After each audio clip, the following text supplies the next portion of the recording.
Wonderful. We should be able to hear Vince. Welcome along. We've got yet another round of our 24 hours for mental health. And, well, of course, it's myself, Joseph Black, here for my first stint. I believe I've got 3 races across the course of the 2 days, maybe more if some other commentators capitulate, which, of course, we will hope not. Hope will not happen, but you never quite know with the fact that it's 24 hours. I think some of them are trying to stay out the whole time. And of course, we never know what might happen. It's myself alongside Rob. I believe it's your first commentary stint, but it's not your first racing stint.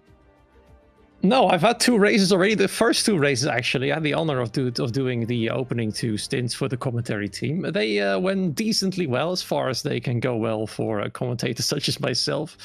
And now it's time for my first commentary stint, and I'm very much looking forward to see what's going to happen in this race.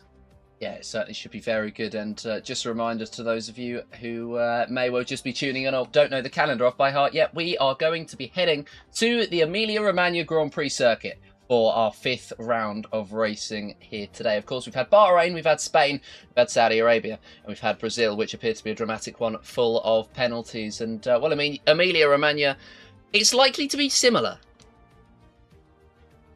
I mean, yeah, it's no longer forced cockpit cam, though. I mean, I think that is one of the reasons why last race was a little bit more chaotic than it normally is. It's a bit more difficult to see in your mirrors when you're literally inside of the car. Drivers usually, of course, drive with the T-cam. So it was a bit of a challenge for them. We're back to normal somewhat, though, for this race. So perhaps a little bit less chaos, but still, this is Imola. The track is narrow. The runoff areas are tough to get off from. So, yeah, this should be a very interesting one to keep an eye out for. And there's some interesting names in this lobby as well, I have to say. Yeah, there certainly is. Of course, the lineups are always things to look out for. And just a reminder as well of the teams that we had on our list. It'll be the Creators team and VMB racing in the Red Bull team. And today it's, or in this race in particular, it's Formula Kai racing for the Creators team and VMV Kart racing for Red Bull. Then the EXA and Piggies Online Racing, POR for short, are in the Ferraris. That'll be Iki Robbo for EXA and Temex for POR. And then Bazzi Racing League and Venturi Esports, they will be representing the Mercedes team. And it'll be F1 Union for Bazzi Racing League and Jans Meeboom for the Venturi Esports team. Aston Martin have Fromage Racing and Formula Zero Racing, Florian Fanzelter and Wojciech Luwa respectively. Alpine then, FST, Fastest Stay True and the F1 server. Cameron Dowds representing the F1 server and Jack Maloney will be racing for Fastest Stay True. And then Xbox Pro Gamers, everyone's favourite team, alongside Sierra Esports team in the McLarens. And it'll be XPG Flame in the XPG team and Alexander Weigold in the Sierra Esports lineup. Then Le Hotel and Apex Speed League will be represented respectively by Wards and by Horizon, the FER Campeonato and Nexora Esports. That is the Williams, and it will be Richinge and NCT Kiwi Toxic in those cars. The Owls Esports and Formula Momo Racing lineups will be in the Kick Sauber, and it'll be the Owls Esports car in the Owls Esports. The Owls Esports driver, even in the Owls Esports car, they're just in that rig, and then Hazard's Racing Productions for Formula Momo, and the commentary team and the Oz F1 Hub in the V-Carbs, and it'll be Ollie Matthews once again racing alongside D-Mub in the Visa Cash App Racing Bulls. But we are just about ready to go racing here in Imola. Well, we will be getting the action underway very, very shortly for our one-shot qualifying and then our race around the Emilia-Romagna circuit. And, well, that's as you mentioned earlier, that's a pretty stacked grid. Indeed, and I'm curious to see whether some drivers are going to try the, you know, the for last to first challenge. I've seen some drivers trying it in the stints that I was racing myself. They've done quite well. I'm also curious to see how Azov One Hub is going to do this race. They've won the last one in Brazil, managing to get themselves up into the top 10 of the team standings so far. And at the top of the standings, it's a close battle between the F1 server team and the Fromage Racing team. They're 5 points apart at the moment, and I think it's going to be a close one between the two of them again. Third and fourth is for VNT and FZR. They're only 2 points separated in third and fourth position. That one is a battle to look out for too. But then again, it could be an entirely different team taking the win. Perhaps it could be our own Ollie. Absolutely, it could be. And, well, of course, we've got more than one team represented here. I'm not going to say which team I'm biased towards because that would be biased. But yeah, we'll be going down to trackside just before we get underway for our one-shot qualifying. We'll take you around a lap of the Emilia-Romagna circuit before we get our racing underway. We finished pretty quickly last time, so we are going to have our safety cars back to standard, so there should be a little bit more jeopardy if there's a mistake made, and then safety cars will be brought out. There's a virtual safety car last race. We decided that wasn't enough. We decided to make it just that little bit harder. But let's have a look. Who are we going to go on board with? I reckon we could give a go for Florian Fanzelter, who looks like he's got one of the slowest straight line speeds of everybody in the Aston Martin, right at the very back of the field. It's Horizon F1 who's going to lead into the first corner. Ollie Matthews right up in there in the top 5. Alexander Weigold looks like he's got good turn-in speed, but Cameron Dowds is challenging him, as well as D-Mub, for the position right up the very top of the field. Fanzelter then breaking into the next zones, and you've got to make sure to stay out of the track limits there. That is very, very tight. Then late braking, keep up that minimum speed, and then put the power down once again on the exit, and again, don't exceed the track limits. That is the name of the game around this circuit, and that is the end of sector number 1. Then you head into sector 2, and that's going to be the telemetry data. We don't want that up. What we want is the lap data to see what Florian Fanzelter's done. And in the meantime, when I've been fiddling around with all of that, his straight line speed might not be great, but his cornering speed is, and he's gone very, very high up to the top of the field. Jans Meebohm, VMV kart, to be fair to him, and Cameron Dowds are making the top 4 at the moment. It looks like Wards and Al's Esports aren't going to do very well in this qualifying session, nor is XPG Flame, nor is Hazard's Racing Productions. Fanzelter ends the final couple of corners, and he will come to the line and hopefully challenge for pole position. Wards won't be challenging. He's going to be out of the session. He'll be starting from the very back. Horizon will join him, so it's the 2 Haas drivers right up the very back. But right up the very top is Florian Fanzelter, just under a tenth, just under half a tenth out of Jans Meebohm in first place. That's a pretty tight start to our qualifying session. That's an exciting way to start off our Imola weekend. It's the familiar 3 at top of the field. Absolutely a blistering lap by the lot of them. Yeah, Florian's cornering speed was definitely up there. He caught up a lot of time in the middle and third sector, so a good job on him. He'll be starting from pole position. Janus Meebohm right behind him in second place. Cameron Dowds in P3. Then it's VMV's Kart in fourth position, followed by Formula Kai and Wojtasluwa in P6. And Deemup seventh position. Alexander Weigold, he looked to be in the front a little bit at the start of qualifying, all the way down in P8. Then F1 Union in ninth place, followed by Jack Maloney. P10, then Icky Robo for EXA in P11. That, I believe, is Richard Sprogis in P12 there in Williams. And 13th, our own fellow commentator is Ollie Matthews. Well done to him. Temex P14, followed by Hazard's Racing Productions. Both Saubers there, 15th and 16th. Flame then in P17. Horizon and Kiwi, as well as Wards, haven't qualified in this race. They'll be starting from the back. 2 Haases, 1 Williams. Let's see what those 3 can do from there. Yeah, we certainly will see what they can do without a time set. Of course, they're both the Haas drivers right down the very bottom of the field. That's going to be very interesting, especially when strategy starts to play into it.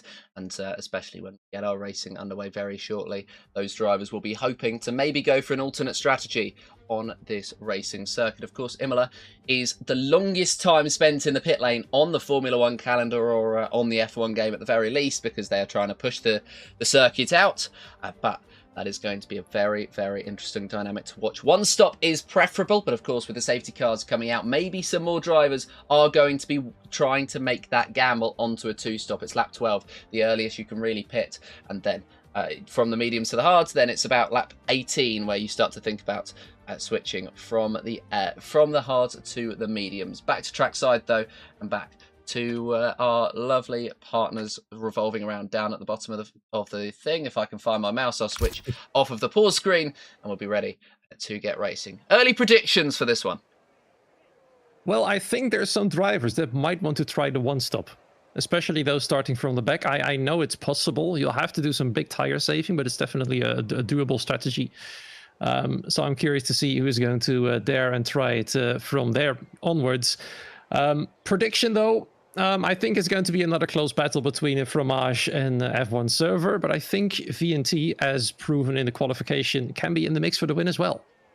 Yeah, it should be. It should be good. I think we're going to have a number of drivers in contention. I think VMV is a good shout for an underdog in today's race. And in this race, race right now. It's hard. It's hard, isn't it, to get used to the fact that we've got more than one race in an evening. We've got 24 hours of racing. We've got 21 races, I believe it is, that we have. My maths isn't great, but that's what it was last time, so that's what I'm basing it off of. And yeah, we will see what will happen. And of course, we do have early front runners, early contenders for this title. Of course, not that we care about that too much, because we care about the goal, and we've reached £850 so far, which is a huge jump. But we're going to go to the 5 red lights here in Imola. The lights are on, the drivers are ready, and the action gets underway. Florian Fanzelter gets off to a strong start. Jans Meeboom has a slightly sluggish one, but he's going to be able to get a better launch and will be alongside into the first corner. Is he going to be able to challenge for that first place? No, because Fanzelter moves across. Cameron Dowds and VMB Cart were side by side into the first. Few drivers off of the circuit in the background. That looks like Wards, that looks like Owls, and that looks like Hazard's Racing, as well as Formula Kai, who's dropped right down. Terrible start for him. Even worse for Hazard's Racing Productions, who doesn't seem to have been able to get off the line straight away. So really not great. Few scraps going on in the midfield. A Temex and Kiwi Toxic fighting away, and they're going to remain side by side on the exit, as are the 2 Haas cars behind. A blistering start for most drivers. Not sure what happened to Formula Kai. Saw him tumbling down the order come the exit of turn 3, I believe it was. And now he's all the way down in 19th place, trying to get back up, and he already passed Owl's Esports cars. Or is he? Because Owl Esports just decided to come back at him and slotting into P18 once again. That's the fight happening at the back of the field. Further up, it's commentator Ollie Matthews going into the top 10 there against the F1 Union. A great job by him so far. So a great move to get there in that position. Chasing down Rich Ninja's pronunciation. It's a bit difficult to pronounce. I'm just going to call him Rehards from this point onwards. First lap then completed mostly unharmed by most drivers. I think Hazes might have some damage to the wing, perhaps not visually at least. His car looks quite fine, but that is how it is for now. Yeah, it certainly is. It'll be Florian Fanzelter leading the way, and we've got a few drivers going for moves. Icky Robo into the first corner, getting through on F1 Union, and moving up into 11th spot. Of course, every single position counts here, and you don't want to be retiring anything like that. I did move over very briefly to Alexander Weigold, who then made his way through on DMUB and is up into 6th place, so a good move from the McLaren, the lead McLaren. Of course, the other one, XPG Flame, who's had a dramatic race, has managed to weave his way through the drama and make his way up to 13th, so a good start. Biggest gainers off of the start, and I would imagine it may well be Flame. Indeed it is. He's got 4 places, as has Kiwi Toxic, as has Wards as well, so those 3 all gaining 4 places. Rehard Sprogis, Ollie Matthews both gaining 3, Jack Maloney and Alexander Weigold gaining 2, and well, the top 4 remaining as they are. VMB Kart doing a pretty good job here to stay within range of the top few, but Cameron Dowds is not in range of Jans Meeboom anymore. He's lost DRS. And that means Cameron might be in trouble on the next main straight opportunity. We've got the yellow flag at the back of the field. That's Owl's Esports driver right there, having spun around in the chicane. Unfortunate, they are now both Saubers at the back of the field. But we've got to have a little look at Cameron versus Kart, because DRS, of course, is already enabled as he tries to close the gap to the next corner. Is he in time to go and make the move? He's going to be a little bit too far away, I'm afraid, and Cameron, for now, keeps that final podium position. 1.2 seconds away from the top 2. They are driving away quite easily. Looks like it is, for now at least, not going to be F1 Server versus Fromage. It's going to be VNT versus Fromage for the time being. Cameron Dowds, though, gaining a little bit of time, coming back into DRS range, so he's finding a little bit of pace now at the 3rd lap.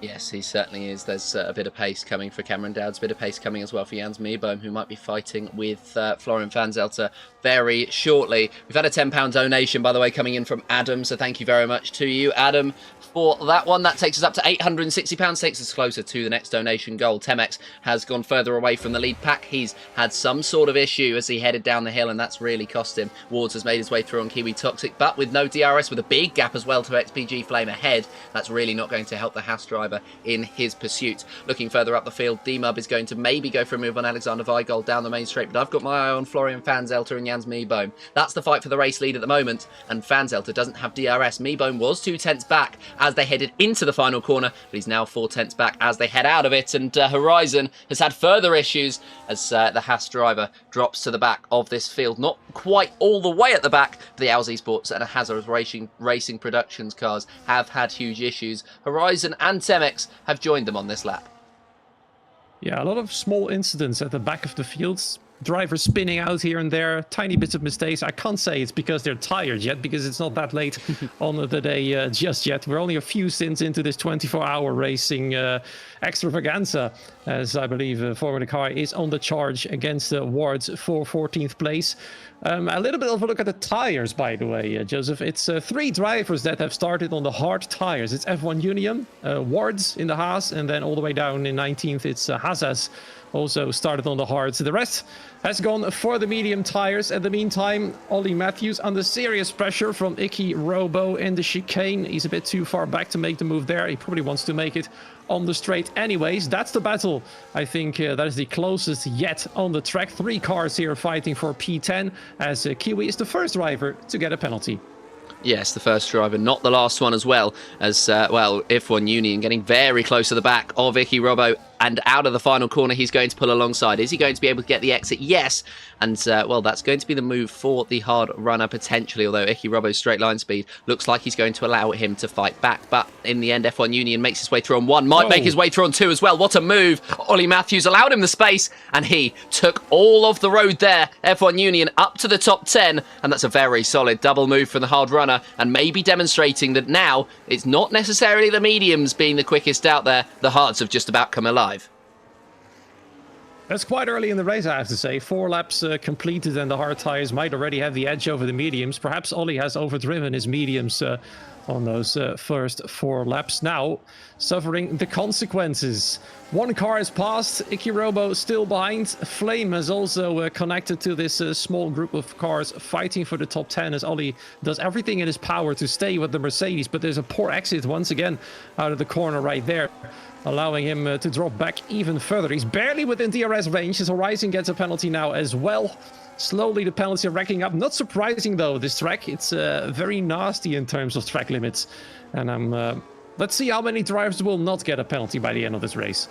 I wouldn't be surprised if every single one of them picked up a penalty, or at least one or two track limit warnings. Just the way that Imola is, and just the way that it's not raced very often. So not all of these drivers will be prepared for it, especially if they've done lots of races as well, and will do lots of races. They'll have focused on the circuits they may well know best, because then they can extract the results out of it, or they've focused on the races they will do worst at, or they've done neither and they've just decided to chill and go with it. D-Mub picking up a 3-second time penalty. He's the first driver within the top 10 to do so, but he has managed to get himself an exit and get closer to Alexander Weigold. But once again, he's just not quite close enough to make any sort of move. The top 2 split by 0.2 of a second. VMV Kart now actually applying a lot of pressure to the back of Cameron Dowd, and the Alpine could be under pressure very shortly.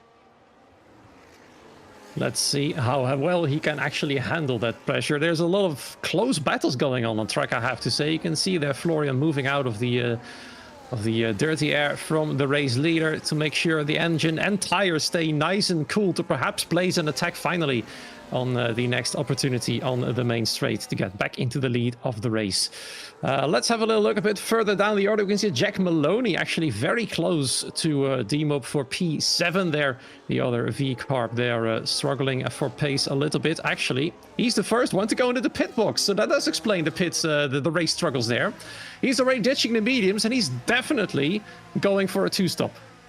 Yeah, it does look like he is, as well. He's going to come in on the mediums. We'll see what he makes a switch to. It's going to be, let's have a look. It's going to be a set to the hards, so he's going to leave his options open. He's going to hope for a safety car towards the end of this race, and then he can make the switch onto the mediums once again, or onto the soft compound tyres. That'll be the perfect ones. Formula Kai making his way through on Flame, and up into 13th place. Flame drop into 14th, and they've both joined the fight over the last few laps. Kiwi Toxic also having done the same thing, and yeah, they're going to be starting to really scrap away as TF10 Wards closing in on Icky Robo, but Icky Robo has dropped off the back of F1 Union. None of them have DRS, Wards, Robo or Union, but of course they are all right on the brink of it from each other. D-Mub and Ows Esports having a little bit of a scrap at the back, but it looks like D-Mub has just made his way through with no real issues with the car ahead. Jans Maiboom still holding the lead. Richard Sprogis did have a look at the inside line of Jack Maloney heading into the chicane, but decided not to go for it. Alexander Weigold may well have just dropped out of the DRS though. Jack Maloney looking to strike.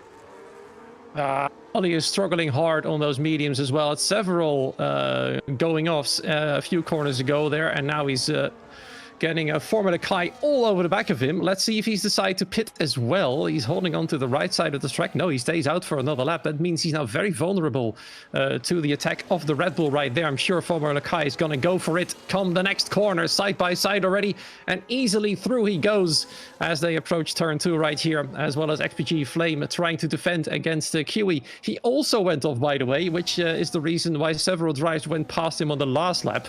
And once again, he appears to be struggling as well in the next few corners. It really looks like several drivers are coping well with the mediums. Others are driving them so hard they are now sliding around all over the place. And still, only D-Mob has pitted. Looks like Owls Esports has come in now as well. But yeah, remains to be seen how many drivers are going to go for the 2-stop. Yeah, it certainly does. We'll see towards the end of the race what they do decide to do.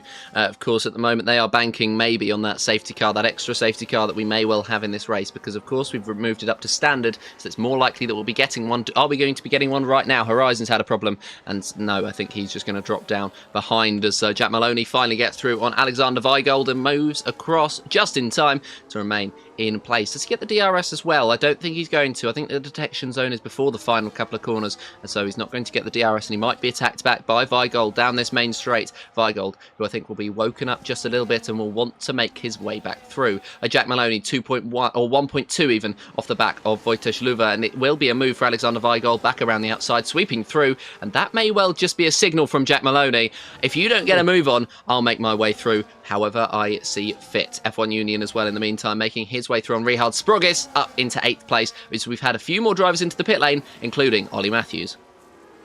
Yeah, Richard Sprogis went off a little bit when Union made the move. I'm not sure whether he was pushed or whether he just simply broke too late to defend the position. Now, though, he is behind the Mercedes on now the much better hard tires, as F1 Union is now quickly making his way to the next pair of cars, that being the actual Alexander Weigold and Jack Maloney in P6 and 7. The top 5 are still pretty stuck well together. Wojtek Luva is tailing this group, and Florian Vanzelter is leading it. So a big Aston Martin sandwich, as now Alexander Weigold gets a penalty. That is a painful one, because he's fighting for serious points for his team. And looks like Jack Maloney has already decided to go side by side in the final couple of corners. Does he outbrake himself, though? Because Alexander Weigold goes straight back at him on the inside in the final corner. Brilliant racing by the pair of them, but now both of them are vulnerable to attack from behind, because Jack Jr. has got faster tires. Jack Maloney now in the slipstream of the McLaren. Same goes for the Mercedes as they head to turn 1. Jack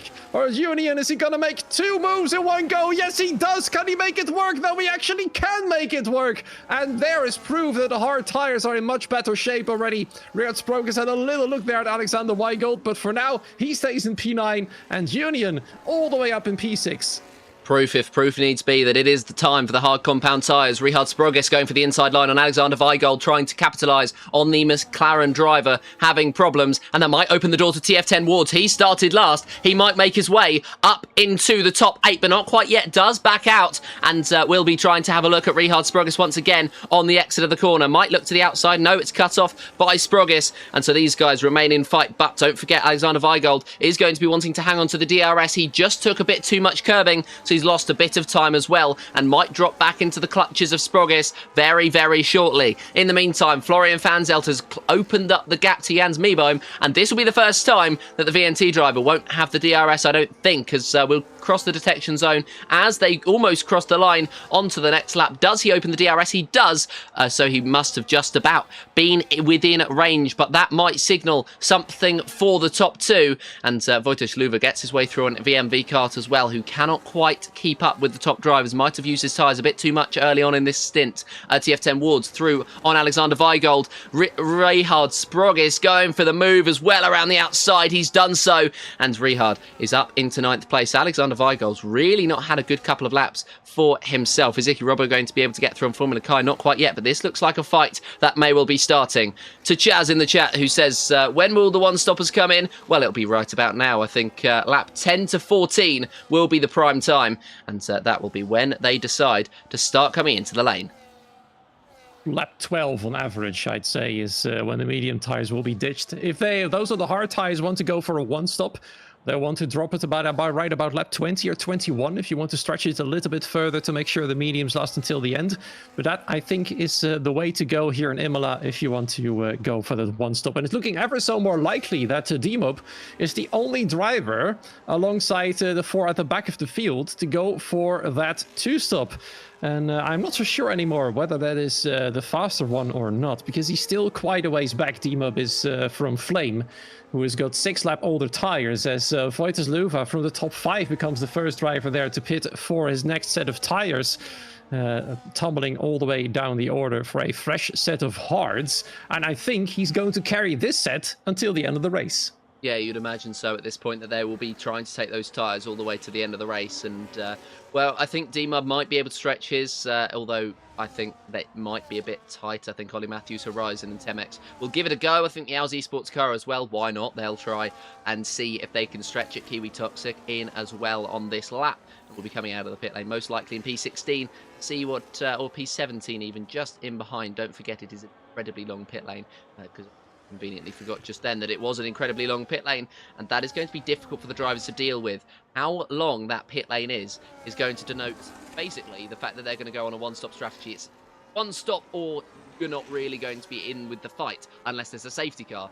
I think the stop is very, very bold. Cameron Dowds right on the back of Jans Meeboom now. Jans doesn't have the DRS, so I think Cameron is just going to be a bit patient here and wait the move down the straight. F1 Union picking up another 3-second time penalty to add to our tally for the day. Are either of these going to come in? Yes, Jans Meeboom decides to pull in. Cameron Dowds knows he has to set his sights on Florian Fanzelter now if he wants DRS on the next lap, or they might come into the pits and completely invalidate. A smart move by Janus Maiboom, I have to say. He both evades an attack by Cameron Dowds, and he also is going to try an attempt of the undercut against Florian Fanzelter. Most likely the only way to get back at the Aston Martin in the second stint. Make up a little bit of ground on this particular lap, hoping that he can get back within DRS range, and then fight it out all the way until the end of the race as Horizon gets another time penalty right there. Iki Robo has decided to pit, as well as, well, actually that was Janus Maiboom, now down in P12. 4.4 seconds behind Demob, who has opted for the two stop, so the undercut on his stint, at least for now, is working quite nicely. But he almost certainly will have to come in again sooner or later. In fact, he is now gonna go past Flame right there for P10. Flame making no big deal out of it. He knows his tires are much older, sliding through the corner right there. The McLaren is, as he's struggling to keep the car on track. I feel like, Joseph, some of these drivers are used to doing a two-stop on this track. Now really want to do a one-stop and are struggling to keep the mediums from sliding too much. Yeah, they're going to have to push the stint for as long as they can. Fanzelter pit lane. Cameron Dowds continues on for a 14th lap on that set of medium tyres, so he's stretching those very, very long. He's doing that. Rihard Sprogus is doing that. Formula Kai is doing that. Everybody else is going to come in, apart from Flame potentially. But F1 Union, F10 Ward, they're going to stay out there on a set ready to stretch those they want. Alexander Weigold also staying out and trying to put pressure on Formula Kai, who's put on a good defensive performance so far, has the Red Bull. Yellow flags in Sector 1. I'm not quite sure why. Is it Florian Fanzelter struggling to get out of the pit lane? No, it's not. It looks like it may well be... No, it's green flag, so it doesn't really matter anyway, whoever it was. It isn't anymore. Florian Fanzelter keeping very tight to the outside. Wow. Voitas Luva pushed his way through on his teammate. And, well, of course, they're not officially teammates, but unofficially, that's a little bit of dirty play. Yeah, an aggressive move there by Fanzelter. He really didn't want to lose any time against his near rival, Janus Maiboom, who has done the undercut perfectly. He's already ahead of the Aston Martin. That's the reason why Florian wanted to move ahead as soon as he could. He's barely hanging on to DRS. Had he stayed behind Voitas, he might have been in serious trouble for that race win. Especially coming into DRS range right there. But for now, though, he's quite safe, as Cameron Dowds is the next car to get into the pit lane. What is the rest going to do? Rahards carries on for another lap, impressively. Formula Kai does come in. Same goes for Alexander Weigold. He managed to hold it out for 14 whole laps on his sliding medium tires. So well done to him on that very long and impressive stint, as he now ditches them to go for the hards. Only Rihard Sprogus remains on the old ancient mediums to carry on for another lap. When is Rihard's going to come in for the hards? We will see as we've got a couple more moves. Florian Fanzelter is going to move up to 6th place as his challenger Cameron Dowd is going to be behind Wojciech Luva, and it might be a case of Fanzelter will be hoping for his teammate to try and defend, although with the way that he got the last lap, number 3 will be in no mood to defend. Jans Meeboom as well, ahead of Fanzelter with 1 lap older tyres. I don't think that's going to affect him just yet. I think towards the end of the race is where that problem going to lie for Meeboom, although if he can hold up Fanzelter for long enough, then dirty air is going to come into effect for the Aston Martin and really start to pound away at those hard compound tyres. Wojciech Luba, of course, on a similar strategy on those hards at the moment. They're 1 lap older than even Jans Meeboom's, but going to try and remain in the fight and going to try and fight those drivers up ahead. And of course, Cameron Dowds, who's in behind BMW car 2, probably not going to be in the fight for this one.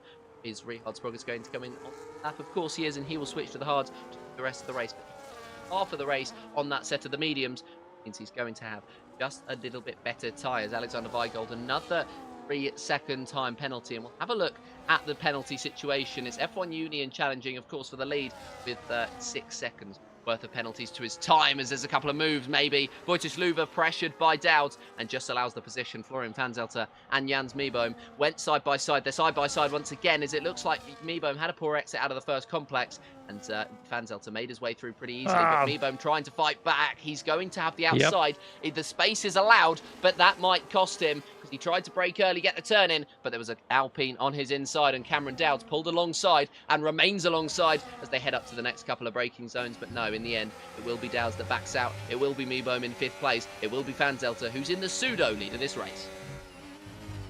Yeah, I thought for a moment that Fanzelter went a little bit too wide when they went towards the hairpin right there. Turn, was it 7 or 6? I believe that was. If we got a yellow flag, that's one of the Haas cars going a little bit slow once again. That was Horizon, I believe it was. But yeah, Fanzelter holding on to what is now 4th place for the time being. Demo is still out of all of them on those, well, now decently old and worn hard tires. He will soon ditch those for a 3rd stint.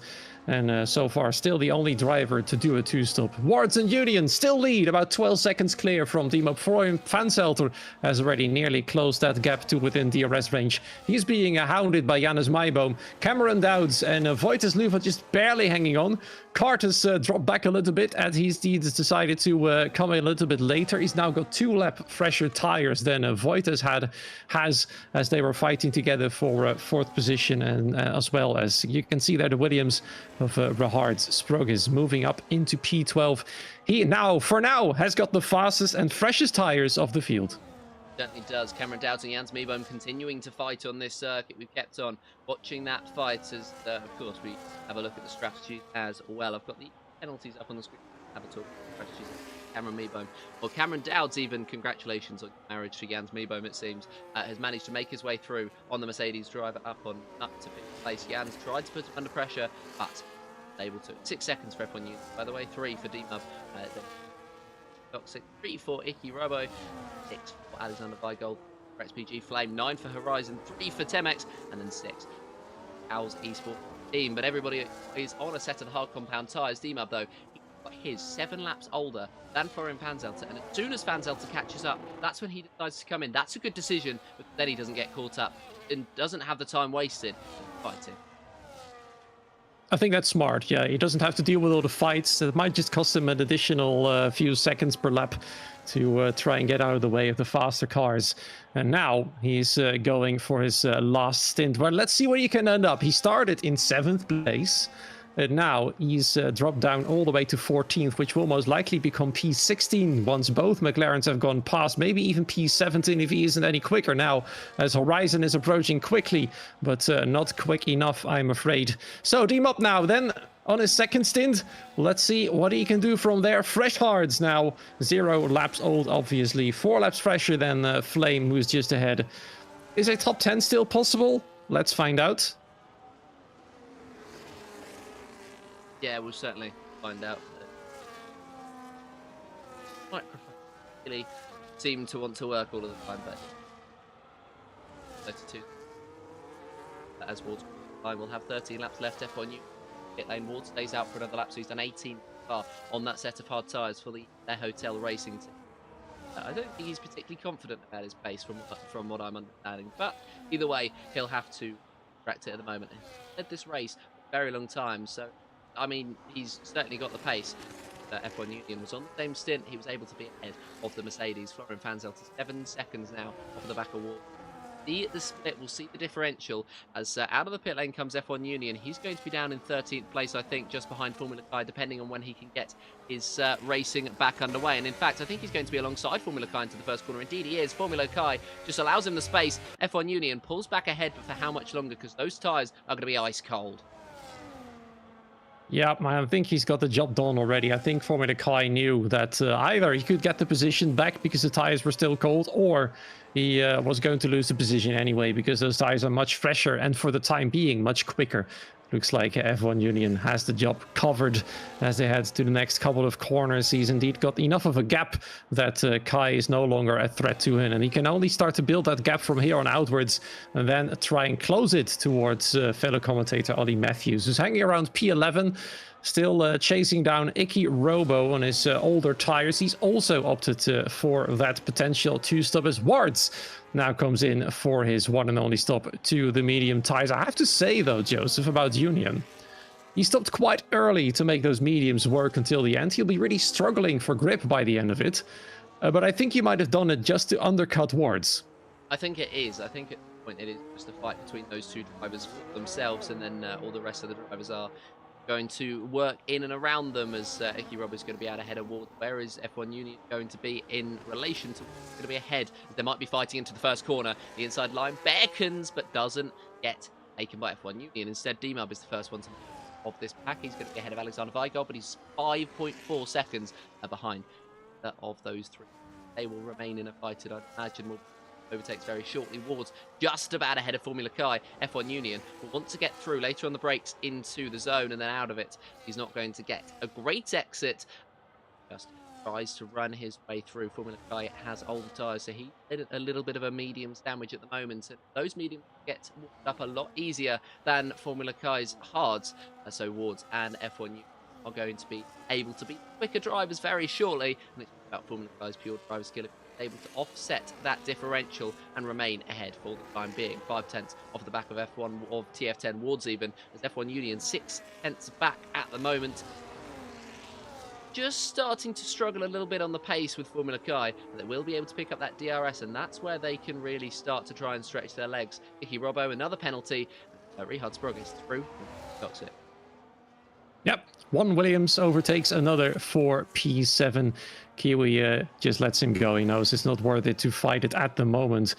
Formula Kai got past Union on the last lap quite easily because he was still close enough for DRS through the corners. Union is all over him, but it appears like on the straights that Kai might have the upper hand against the Mercedes right there. That is a problem for Union. He wanted to fight with Wards to get into some big points, and now he's got a hard tire user stuck in between himself and his next rival. Wards himself also is now also on the back, almost on the back I should say, of Icky Robo to get into P9. Icky Robo is all by himself. He's almost 4 seconds clear from Toxic, and he isn't gaining any ground as we speak. In fact, Wards is already within DRS range, so 3 become 4 for the fight for 9th position, and the fight for the front is still between 3 of them. Yeah, the fight for the front at the moment is between Fanzelta, Dowds and Bohm, my Bohm even.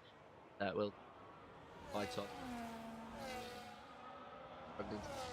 Dowds and Fanzelta. Gap may well out over the next couple of laps. We're not close enough. He's 0.5 behind, and he looks like he's going to clutches of VMB kart more than he's going to be able to stretch the advantage out ahead. Wards, though, looking for a move on Icky Robbo. Might be a pretty easy one. It is going to be an easy. Makes his way up into the top 9. And Robbo's not going to have much of a fight back. Just behind them, F1 Union as well. Finally makes his way through on Formula Kai. Continues to try and chase Wards, but it's fair to say the undercut didn't quite work. Yeah, Icky Robo was smart enough to just let Wards go for the time being. Potentially, he could try and get back at him by the end of the race, but the tire difference is so big by this point. And lap 32, I think the tires are going to be equally fast, with Icky's now being 9 laps old and Wards being 2 laps old, as we see Ollie Matthews making a move on a horizon at the bottom of the field for P16. Let's see, 6, 8, 9 drivers are having a time penalty to their name. Almost half of them have done so far. The top 7 still without a penalty yet, as Owls Esports goes for their second pit stop to ditch those hards and potentially go perhaps for another set of mediums. That would be an interesting one to watch. He's been lapped as well now by the top 3. While 3 become 2, actually. Look at that side-by-side in turn 2. Oh my goodness! Downs and Florian Vanzelter both go off. And that is a brilliant opportunity for Janus Maiboom to come back at the both of them and take that leading position. But he was just a little bit too late. And Downs and Vanzelter, their gloves have already gone completely off for the lead of the race. Florian really didn't want to relinquish the lead to the Alpine. And they are properly fighting hard for that race victory. Certainly our drama on lap 23 here. Didn't quite catch it, caught the very end of it, but Vanzelter and Cameron Dowds will continue this fight on. I think they're going to be looking to have a fight later on. I don't think Dowds will be happy about it. I don't think Vanzelter will be happy about it too. There.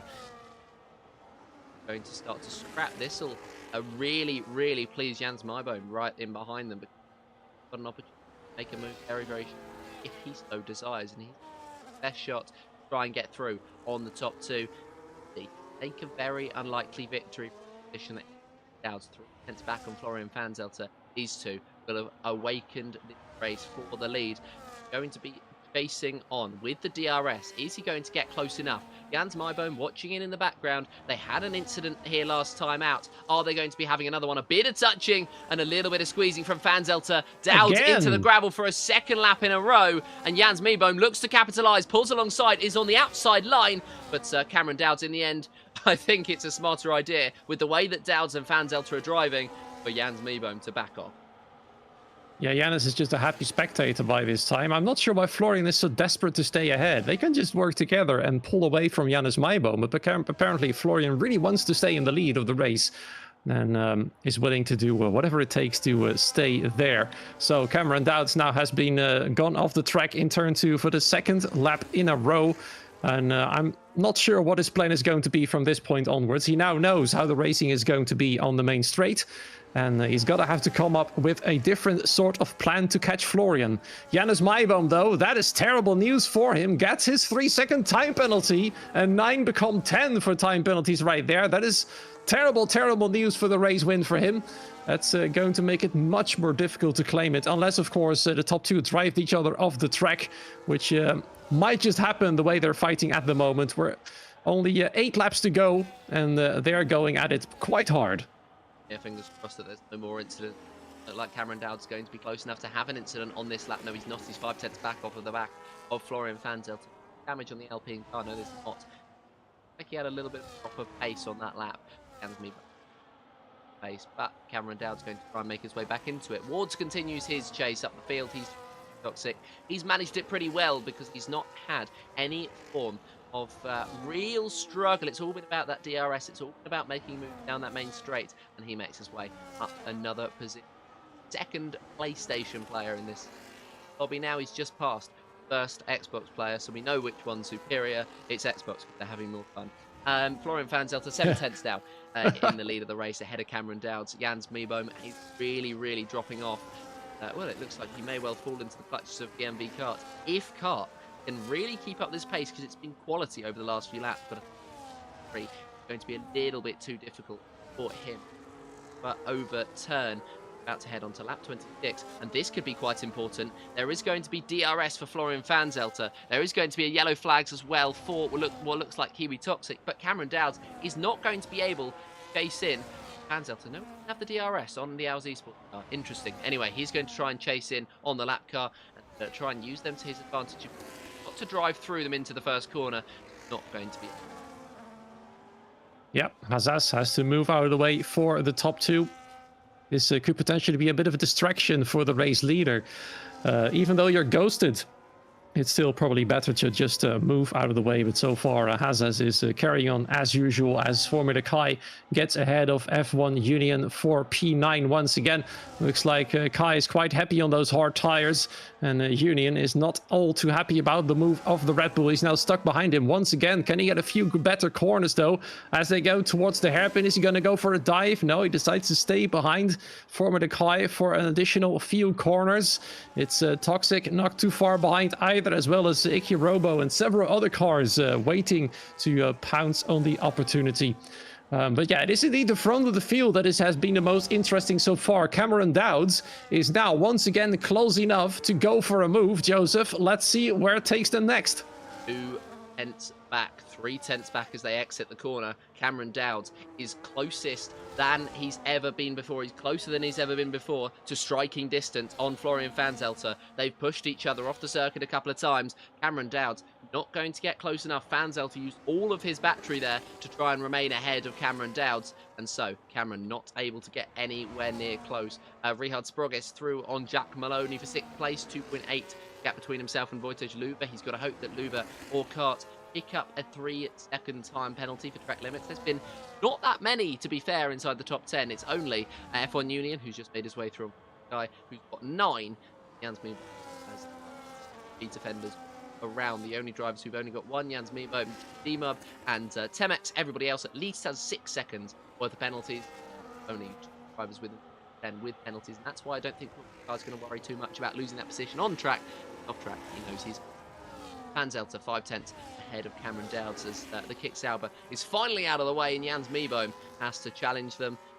Cameron 5 tenths back, quite close enough, I don't think, once again to make a move. I think he's managing that battery. I think he's going to go for it right at the end.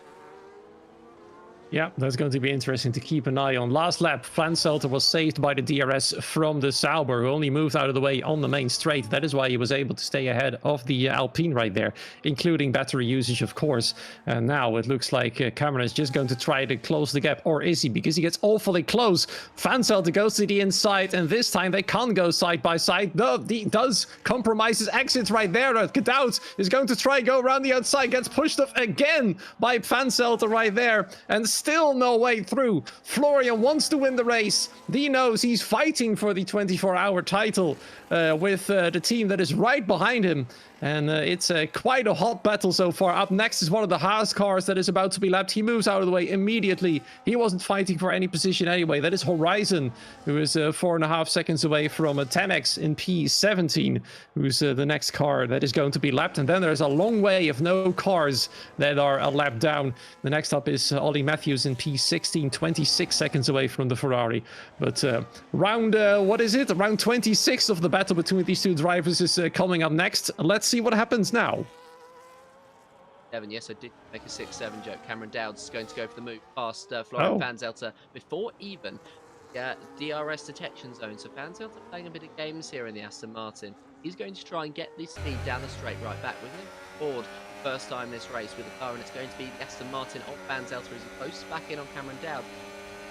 Get anywhere near close the Alpine? No, because Cameron Dowds is just that little bit hard. There's a bit much battery usage for Fanzelter to get close. Mebo, in the meantime, has managed to get his way right back in. Don't count him out, especially with Horizon there. Really leech off of that DRS, although going to be doing that for long with that mistake that Horizon's made through. The D-Mub makes his way through on Kiwi Toxic. Formula Kai gets through on F1 Union, back into 9th place on track. He's not going to worry too much about that because post-race penalties with Luva on the back of BMV Kart now might make his Richard Sprogges also in this fight. Jack Maloney not too far off either, 1.9 the gap between those drivers. Well, we will head on to lap number 30 very shortly, so it'll only be about 3.5 laps left to go. So if Fanzelter's going to make a move, if Wojciech Luva's going to make a move, if Richard Sprogges is going to make a move, they're going to have to start setting it up from about now. Let's see if there's going to be any DRS games. No, because they're already well past the detection point. Cameron Dowds actually did get the DRS on the last lap, and Florian didn't, which is why Florian wasn't able to attack. Now Cameron is going to go a bit in the weaving mode to keep Florian behind. Janus Maiboom is happily watching from a bit further back. He's out of DRS range anyway, but Florian Vanzat will have the inside in turn 2. No, a bit too far back. He's just going to keep and save a little bit of extra battery. There's only 3 laps to go, including this one. So he probably wants to save it on either the penultimate lap or the last lap of the race, as Voitas Luva and Kart are having a battle. Same goes for Hart Sprogus. Kart goes completely off the track, defending against the Williams. He yields the position straight away. And Sprogus goes all the way up into P5 now, chasing for the potential top 4, which is brilliant, considering he started from P12. Ward started from last. He's up to P8 and potentially can go up to P7 because he's already within DRS range of Jack Maloney. We've got a yellow flag there, Ollie Matthews. There's a lot of things happening all of a sudden here on the track. Certainly is. Lots happening towards the end of this race. We've only got about 2 laps to go, and there's still a lot yet to be decided. Of course, Ollie Matthews caught that yellow flag, but he's down in 16th place with about as much clear air as anybody can possibly have. Florian Vanzelter 5/10 back on the back of Cameron Dowds. If he's going to make a move, it's going to be on this lap. Then he can allow Dowds back on lap 31, and then on the final lap of the race, Vanzelter can try and make his way through and make a photo finish. It's all about management now. He will have been in this situation 1,000,001 times. He knows what he's doing, and he knows that he wants to take the outside line. Cameron Dowds breaks so late, somehow keeps himself on the circuit, and somehow remains ahead of Vanzelter, who looks like he might be going back into turn 3. Outside line again, space allowed by Dowds again, but not yet. No dice for Vanzelter just yet. He remains in this fight, and he will remain in this fight until the dying moments of this race. Whether it is going to be literal or figurative dying moments remains to be seen, as Florian is making himself as big as he can in the rear view mirrors of the Alpine right there. Cameron still leads, but we are fast approaching the last lap of the race, and then we're going to see who is going to take victory between these 2 cars, or maybe Janus Maiboom might still get away with it despite his penalty. Look at that as they approach the chicane. Florian still tries to get alongside the Alpine. Are they going to play DRS games right here? Then that's going to be a bit of a risk, because there's still a Mercedes very close to them, well within DRS range, and indeed Cameron Dowds wisely decides not to play any DRS games whatsoever. So then we're gonna go onto the main straight, full main straight, one final time here as we approach the start finish line for the last time to start another lap. Lap 32 out of 32. Florian Vanzelter half a second back. I think that's a gap that's a bit too large, I'm afraid, but he's using all his battery right now as they go to turn 2. He's gonna have to go around the outside. He's going to try and brake as late as he can. They both go off. Indeed, in this drama, they bump into each other over and over, and as they all collide, even Janus Maiboom now gets himself involved in this collision, and Vanzelter is gone. He's completely gone. He wanted to go past, but there wasn't any way past because Cameron tried to close the door as late as he possibly could. Who is at fault of that incident remains to be seen, but that was a big incident there, and Cameron Dowds, now at least, is the sole race leader with Janus Maiboom right behind. Yes, but he's got a 3-second time penalty. Vanzelter will barely hang on to third position right there with Hart Sprogus in tow for 4th place, but he will not get any more DRS because that's too little too late. But Joseph, that was the dramatic ending that we were actually predicting there. Yeah, I'm not sure about that one. We will see what will happen at the end of the race. Of course, we don't have any stewards' reports unless it looks intentional. Well, I'm sure that both will be arguing their cases. But for Cameron Dowds, it is going to be the end of his race, and he will take the victory on track at least. Though, of course, with Florian Vanzelter, I don't think this one's done just quite yet. Cameron Dowds takes the victory. 2nd place for Janus Maiboom, who goes off of the circuit in celebration. It's 3rd place for Florian Vanzelter in the end, so somehow still managing to cling onto that podium. Fair play, just ahead of Richard Sprogus. Wards from last to 5th. Though.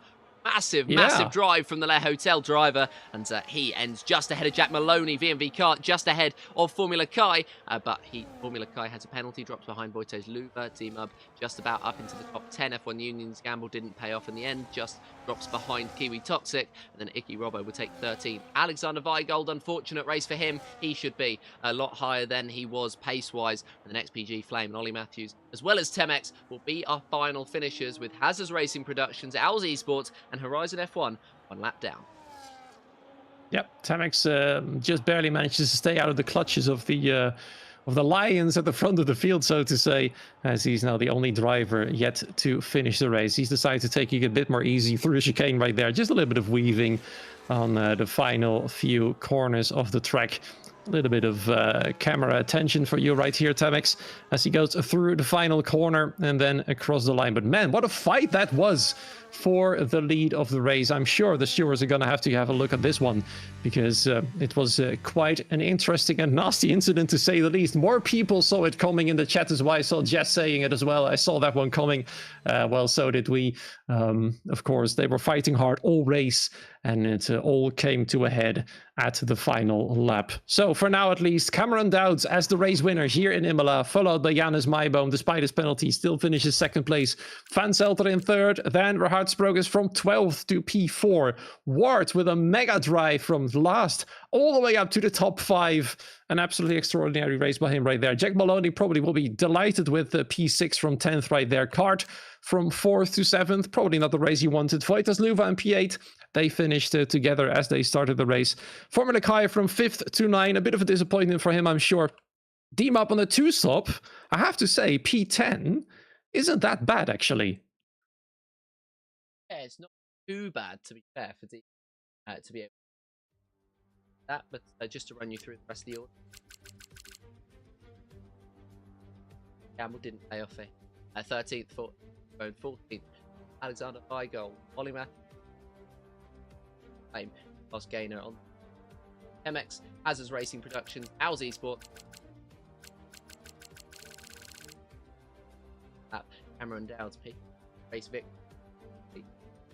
going to hold on to that one, but that is going to be the end of round number 5 and round number 6. Well, I mean, it's going to be myself once again. It's not going to be myself alongside Rob, unfortunately, but it will be myself alongside Chaz for the next race. And well, I'm sure wheel spin. We've got a wheel spin for interesting our next race. How do you feel about that one? I'm curious to see. I think the most drivers really want to do Silverstone the normal way, and reverse. I've heard that the overtaking is few and far between. So let's see what happens right there. But they're going to have to deal with whatever the wheel says we are going to do. And indeed, I'm going to say my goodbyes for the time being. You'll hear from me in a few races' time. Stint 8, I believe that is... Which race is that again? The race before Miami? Mexico, you'll hear from me again. And then the race after, I'll be racing here on the last race of Saturday in Miami. So, yeah, thank you. And I'll see you soon.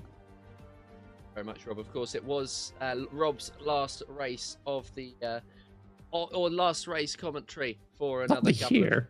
No, not of the year. You still got what, 9 months to go, and I'm sure maybe you'll be drafted into the day lineup at some point. Haven't got. They've had a driver that's broken their arm, unfortunately. Anyway, that's not the point. We're going to go to an interview back just, well, before you know it, in about 50. For Great Britain, we'll be having our wheel spin as well. But until then, goodbye. Bye.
welcome back, ladies and gentlemen. We've had a couple of issues with the race lobby, but that's fine. Now, we are here for a very particular, just a little bit. Back. Am I? Can you hear me again? Yeah, you can. Okay. Cutting out a little bit. I'll try and fix it. Back along. Joining in the booth for the next couple of races. But before we get to that, we've got something a little bit more important. That will be, if I can find it, we need to get the aid. Are we going to be running on a standard track or first track? Well, okay. So of course you can see standard. You let's give it a spin, and the racing on. That's close. That's reverse. We're going to be racing on the reverse version of Silverstone, ladies and gentlemen. And I know all of the drivers were going to be hoping for the standard, but I mean, Charlie, what are your thoughts on that? Oh, it shuffles the cards a bit, doesn't it? You know, to a certain extent, to a certain skill level, you'd expect that some drivers will, well, they won't care which layout we choose, but, you know, it just adds that little bit more action to it, doesn't it? Oh, it certainly does. And I know that they would have all been hoping for other answer. A slight case of potential disappointment, but it should make for a lot better racing. The forward version of is designed for racing. First, isn't quite so.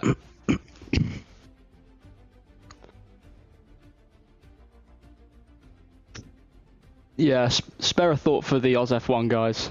You know, they've hopefully the Noodles who's racing for them practiced for the reverse as well, because if not, then he is currently racing at 5 AM on very little sleep on a layout in which he maybe has not practiced. You know, you can hope that he prepared appropriately. Certainly can hope prepared, and of course, I'm going to reconnect my mic. I'm going to get the different one plugged in so I can fix one. But yeah, is it even working at all? Yes, it is. Okay, we're going to keep an eye on that one as the race goes along. Now I'm going to keep. Potentially, we might turn it off later because having issues. Let me know in the chat if that is the case. But yeah, of course, heading session now and have one shot qualifying first off around Reverse Britain. They won't have any form of preparation going into this one. Be dramatic. Yeah, just for peace of mind, there's no mic issues on my end for you, if that helps. That's good. I think I've just cut out. But yeah, we should be all good. Ready to go racing. We'll be going, I think, first. Oh, well, it looks like it's going to be a little bit of an interesting session. Overcast, potentially intermediate tires.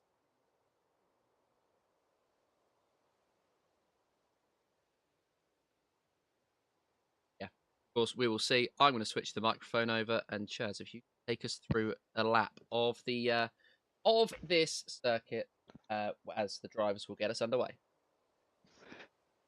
Yeah, so I just need to get my track map going. Obviously, we're going the wrong way round, if you like. As we 3 seconds, and we will be underway. Straight down the Hamilton straight into. Oh, if I can get. There we go. Straight down into the club corner, if you like, the Vale chicane. I'm on board with RV2 Senior and the Williams. I will try and flick through to make it a bit easier.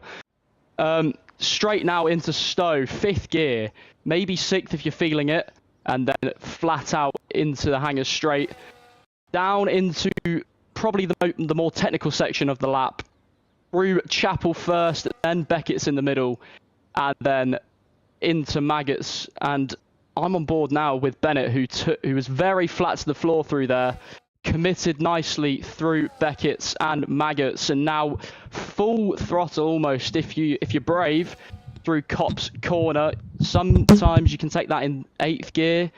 It does depend on how brave you're feeling, of course. We've had Hazard and Sam Liddell retire so far, but right now it is very close to the front, position swapping all over the place. Gabza in the Red Bull for VMV was P1 momentarily. He drops to 5th. It's Zozo currently out front, and Demaiko for FST just behind. Horizon F1 following, but it is difficult to kind of see who is where. It looks like Zozo has a sizable advantage coming through into Abbey and takes it with a 25-3, and it was a sizable advantage in the end. Nearly just over 4/10 of a second was his advantage out front, and he will be starting at the front going down into club corner for the reverse Britain race.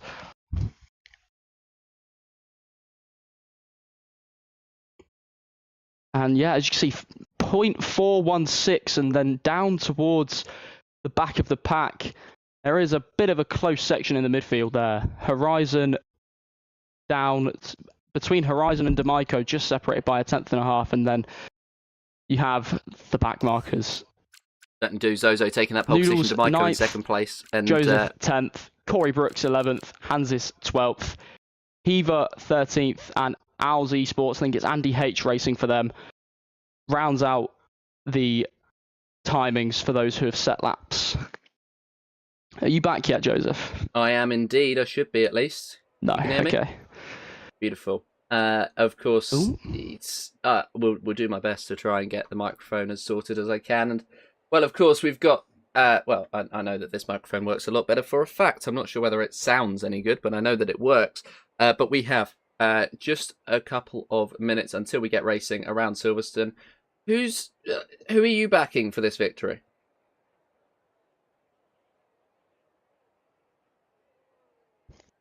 So I can hear you through the stream, but not through the Discord. So I'm just trying to...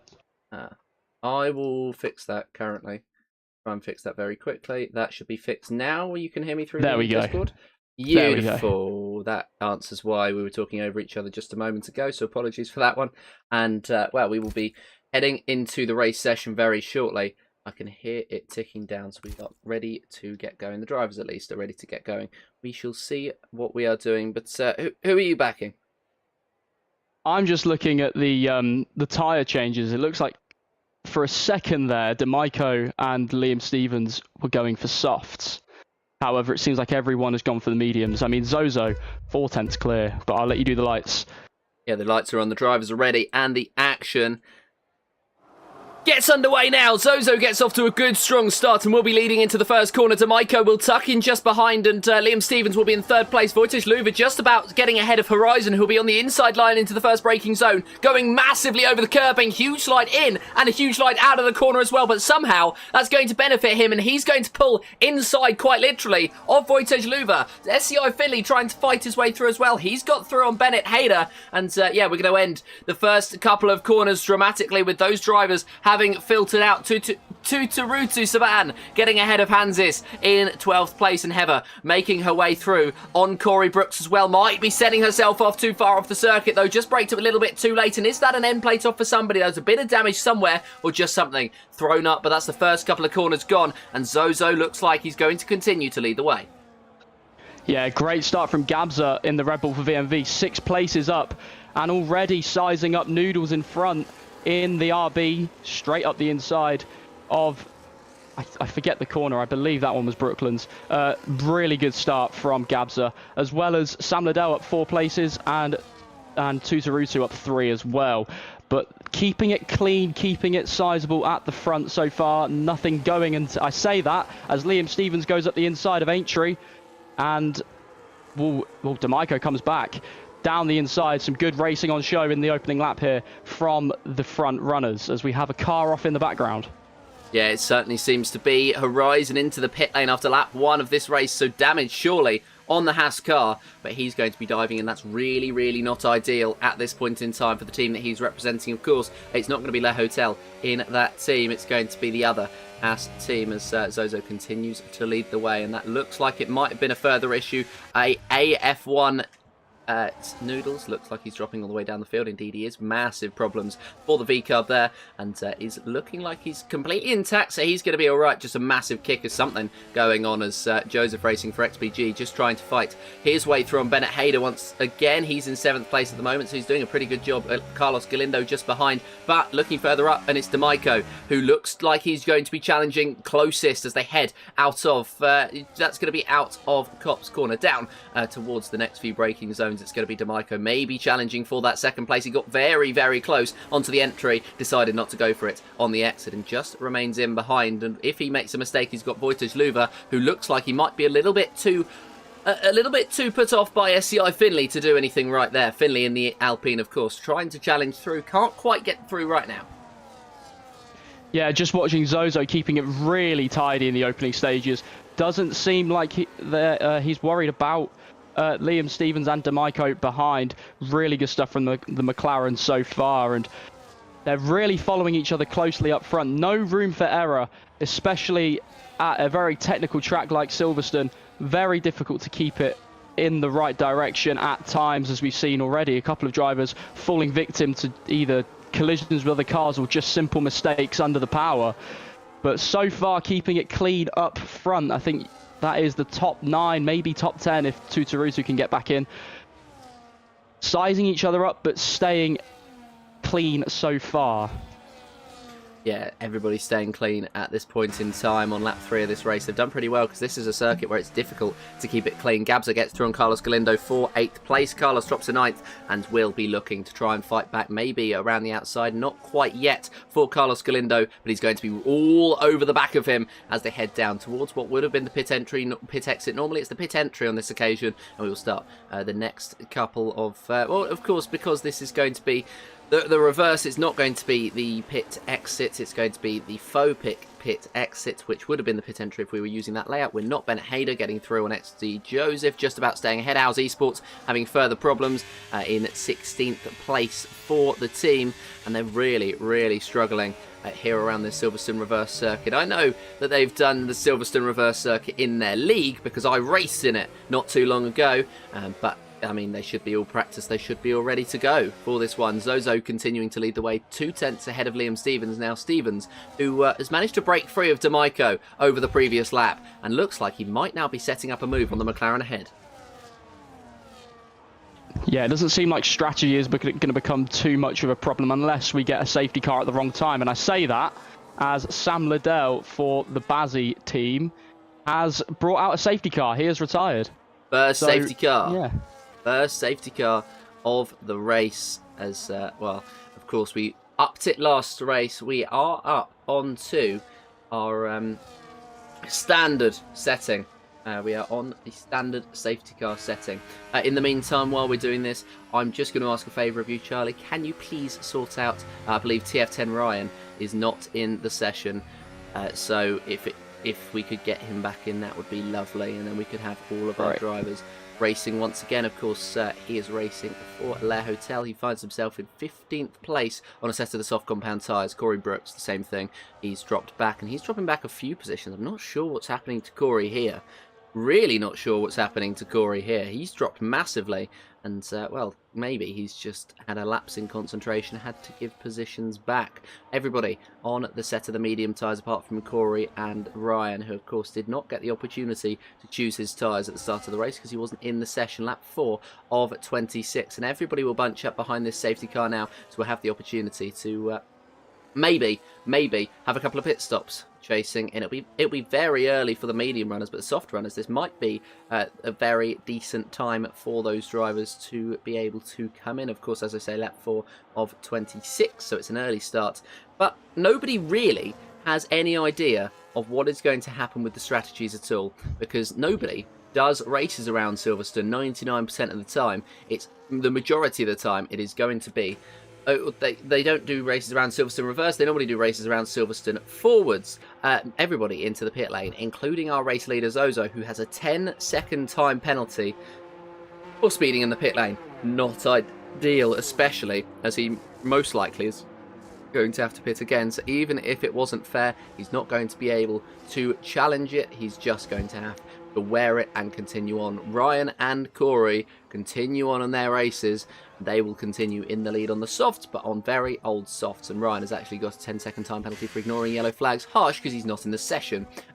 Also harsh because I don't know how on earth he's managed to pick that one up. Anyway, he's going to just go up behind the safety car. Corey Brooks is going to join him, as are the rest of the field, in a few moments' time, and hopefully we'll be seeing the message down the bottom of the screen that TF10 Ryan is back in the session and ready to go racing. You can see he's ghosted. That means that he's not part of the racing lineup at this point in time, not through any fault of his own. He just disconnected at a bad time. The AI got a penalty for TF10 Ryan, suboptimal at this point in this session, and he's going to have to serve it once again. 10 seconds for ignoring yellows. He's not even in the session, says the chat. You're not wrong. That is literally what's happened. Ryan is unlucky, but he leads this race. If he's able to get back in, if he's able to use Corey Brooks as a buffer, he can give it his best shot, even if it might look unlikely at this point in time. Typical EA stuff, as we are on lap 5 of 26. Have you had any luck getting Ryan in? I have invited him 3 times. He's having problems. But he's going to get a bit of a shock when he comes back in and sees himself in P1. There he is. There we go. Ryan's back in. Beautiful. Beautiful. He's right back into the session, even though he's ignored a yellow flag, has a 10-second.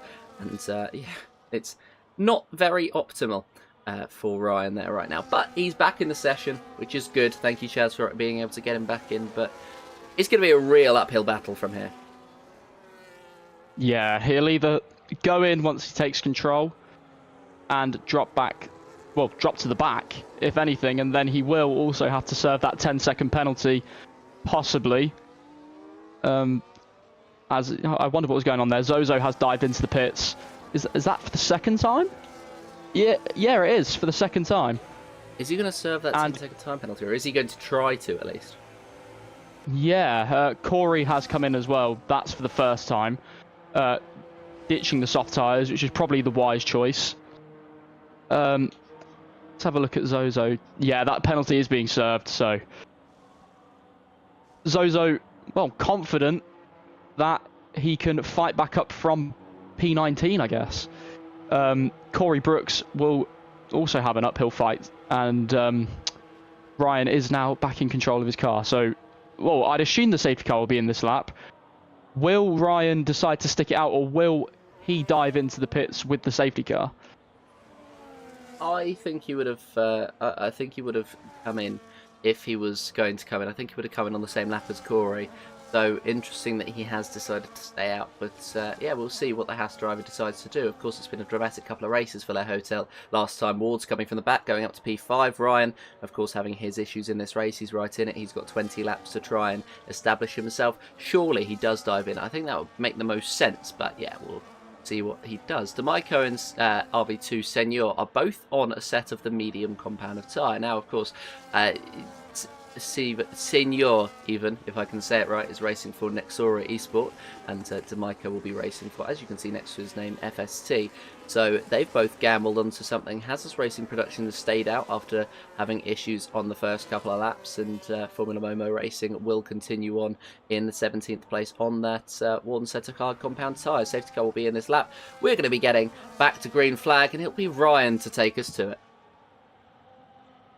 Yeah, he is going to have a lot to fight on the older, more worn tyres, especially as he's on the soft compound. It's going to be interesting to see how, or the tactics that Ryan chooses to deploy. Does he go defensive, or will he not put up too much of a fight against the faster cars behind, as he is weaving away, ready to get us back underway?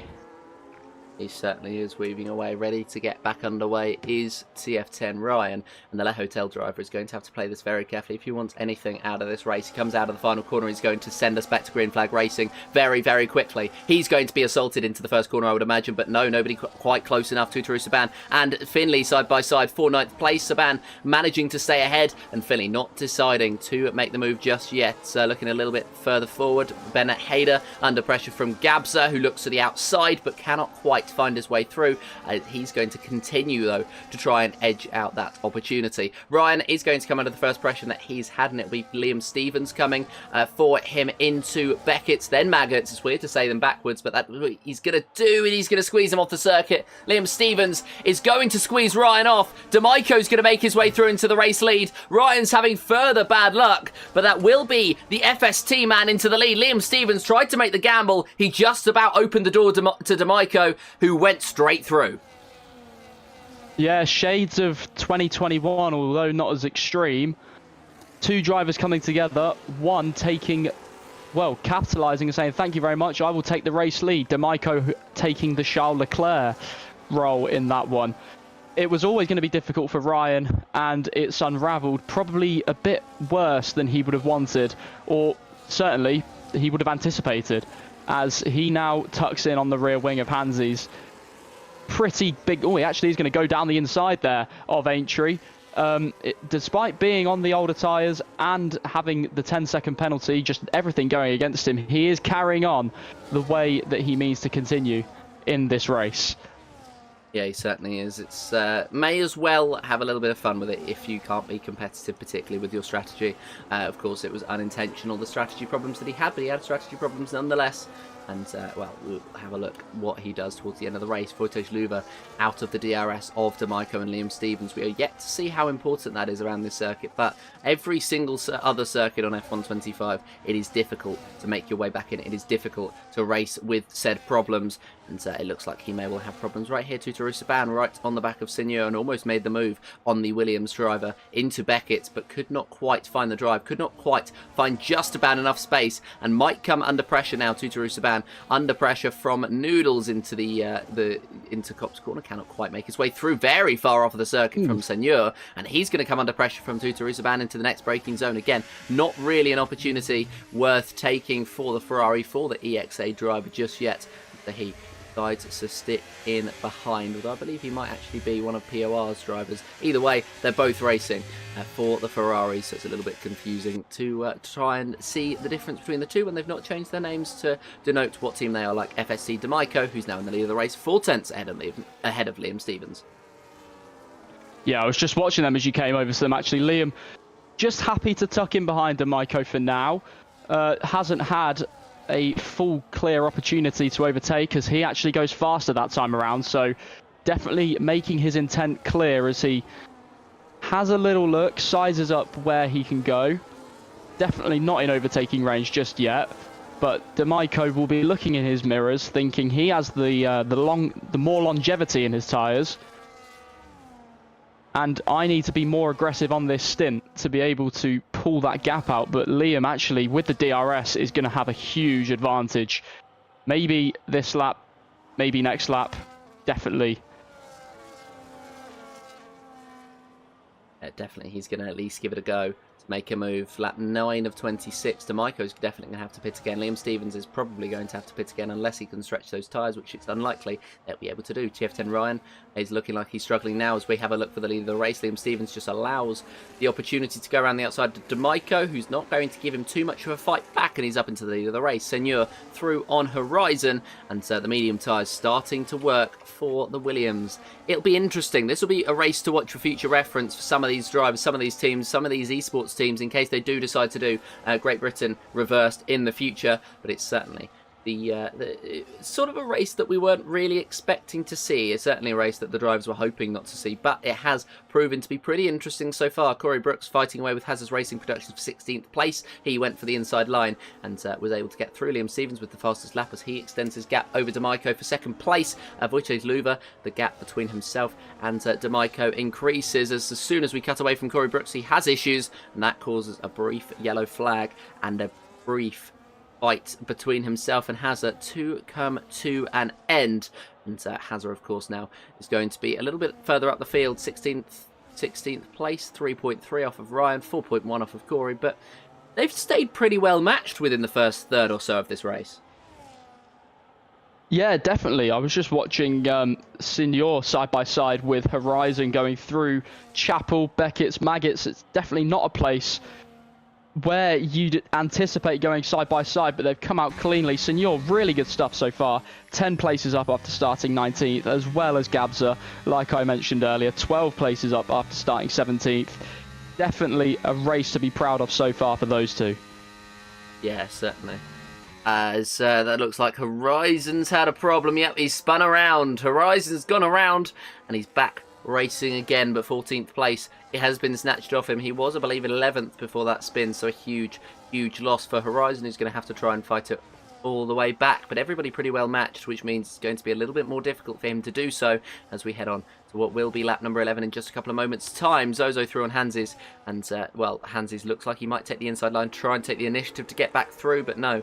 Still remains in ahead for Zozo, still remains in behind for Hansies, and he can't quite find the opportunity to get back through. Noodles just ahead of them, excuse me, but 9th down to 13th. Pretty good fight. Horizon back up to 14th because Ryan has finally, after 11 laps on those softs, to be fair to him, come into the pits.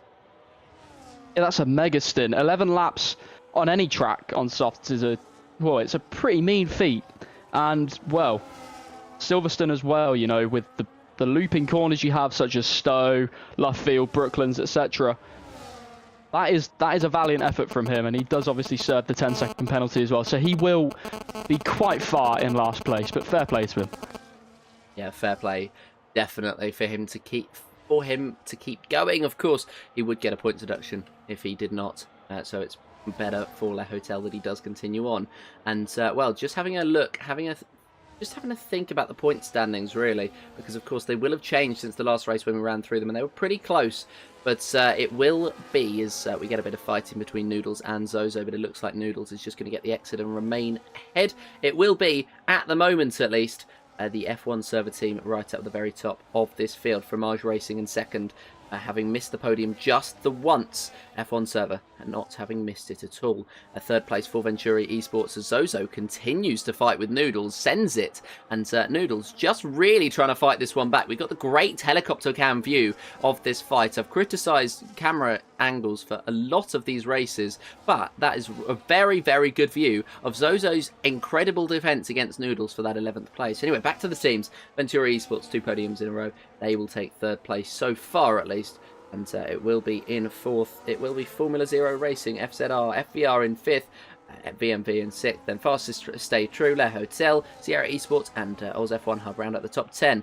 Creator Team, POR, the Commentary Team, EXA, NXR, and then ASL, Bazzi Racing League, Xbox Pro Gamers, FML, and then Owls Esports to round out this field. But I mean, there's a couple of teams there that you'd expect to be further up there, but the likes of Le Hotel, the likes of VMV, they're doing a very good job to keep it right up there. FZR as well, doing a very good job as well. And well, they've got Voltage Luva for the second race in a row, fighting it out for a podium. Yeah, I mean, I think, if I'm not mistaken, Fromage are actually poised to overtake F1 server at the top. Liam Stevens is doing them a right solid, and Finley for F1 server currently sat down in 8th. So if I'm not mistaken, I do believe that we will have a change of hands at the top after this race if it ends like this. Yeah, we most likely will be seeing a change of hands at the top, as you say. And, well, of course, it's going to be a very good fight between them. Of course, last time out in Imola, we saw a little bit over the line racing from a couple of them, and the stewards room has been opened once again, just in case of anything like that happening. I'm not sure whether the report has been made. I'm not sure whether anything has come of it, but we will see later on in the day. And of course, we will be seeing, we will be bringing you the information as soon as we can. It won't necessarily be me, but it will be somebody later on, because we have got races all throughout the day, all throughout the night, and all the way into the early afternoon tomorrow. Don't forget, this is only round 6 of our racing, and it's our first wild card that was set in place before, because of course we had a wild card in Brazil that was forced cockpit cam, and that spiced things up quite a lot. That was only our round 4, and we got £860 raised, and that is a very, very sizable amount. But don't forget, all of the donations that we can possibly get will go towards not only a very, very good charity in mind, but also a lot of good causes as well. TK's hair being blue being one of them.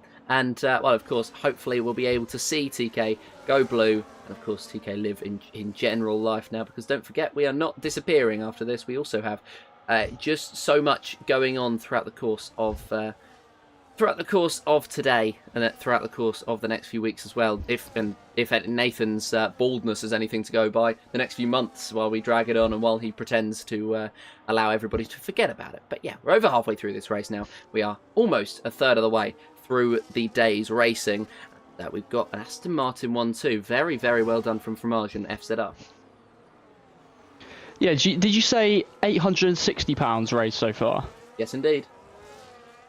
Yeah, if you haven't donated already and you're thinking about it, well, there's no cons to it, really. The donation link is pinned in the chat. If you've got a couple of pounds you're willing to spare, every pound, of course, goes to multiple good causes, as Joseph referred to a minute ago. Yeah, we will of course see in the next donation goal. By the way, £900. We've already got Nathan singing a song during the final race. It will be Will Gibson, who of course has an angelic voice, a little bit better.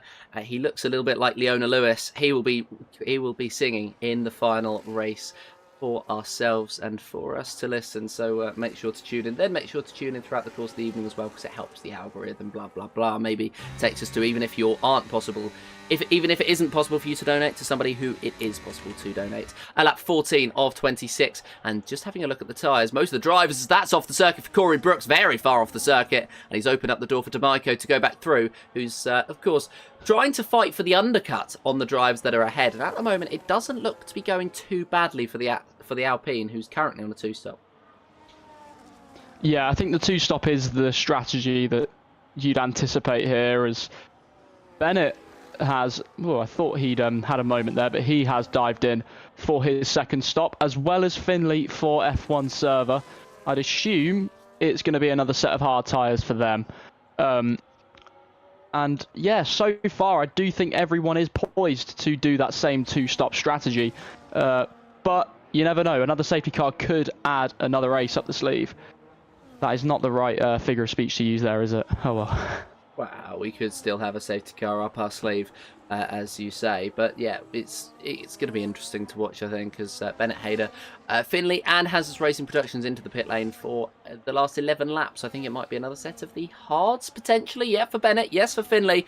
What's Hazard's Racing Productions going to do? I think it's going to be another set of the hards for him as well. So looks like a very high degradation track, this one. And with 11 laps to go, it will be a switch onto another set of the hards to finish us off for this race. Liam Stevens has a big advantage by anyone's standards at the top of the field. 4.3 the gap between himself and Wojciech Luwa, almost up to 4.4. Gabza 1.3 off the back of Luwa as well, so not providing much of a rear gunner to the Aston Martin at the moment, but it's not going to be too bad, because then he's not in the DRS, then he doesn't attack. Although if he has lockups like that, then Gabza will be back in range very, very soon. He's got Joseph racing for XPG just behind as well, who's looking to keep them honest, and Carlos Galindo as well. Weird to see an XPG driver ahead of Carlos Galindo in FBR, but it is what it is. Race leader Liam Stevens into the pit lane for the final 10 laps on a set of hards. Yeah, it's going to be interesting to see where he emerges. Obviously, Demaiko, as you said previously, looking for the undercut on him. It's going to be very tight, I'd imagine, actually, as Liam coming out of the coming onto what would be the pit entry, as Demaiko does round the final corner, but of course you get a little bit of an advantage missing out 2 corners on that pit exit, as it does look like Demaiko is going to be comfortably clear of Liam Stevens as they exit the pit lane, and he does get a second on him as they re-emerge.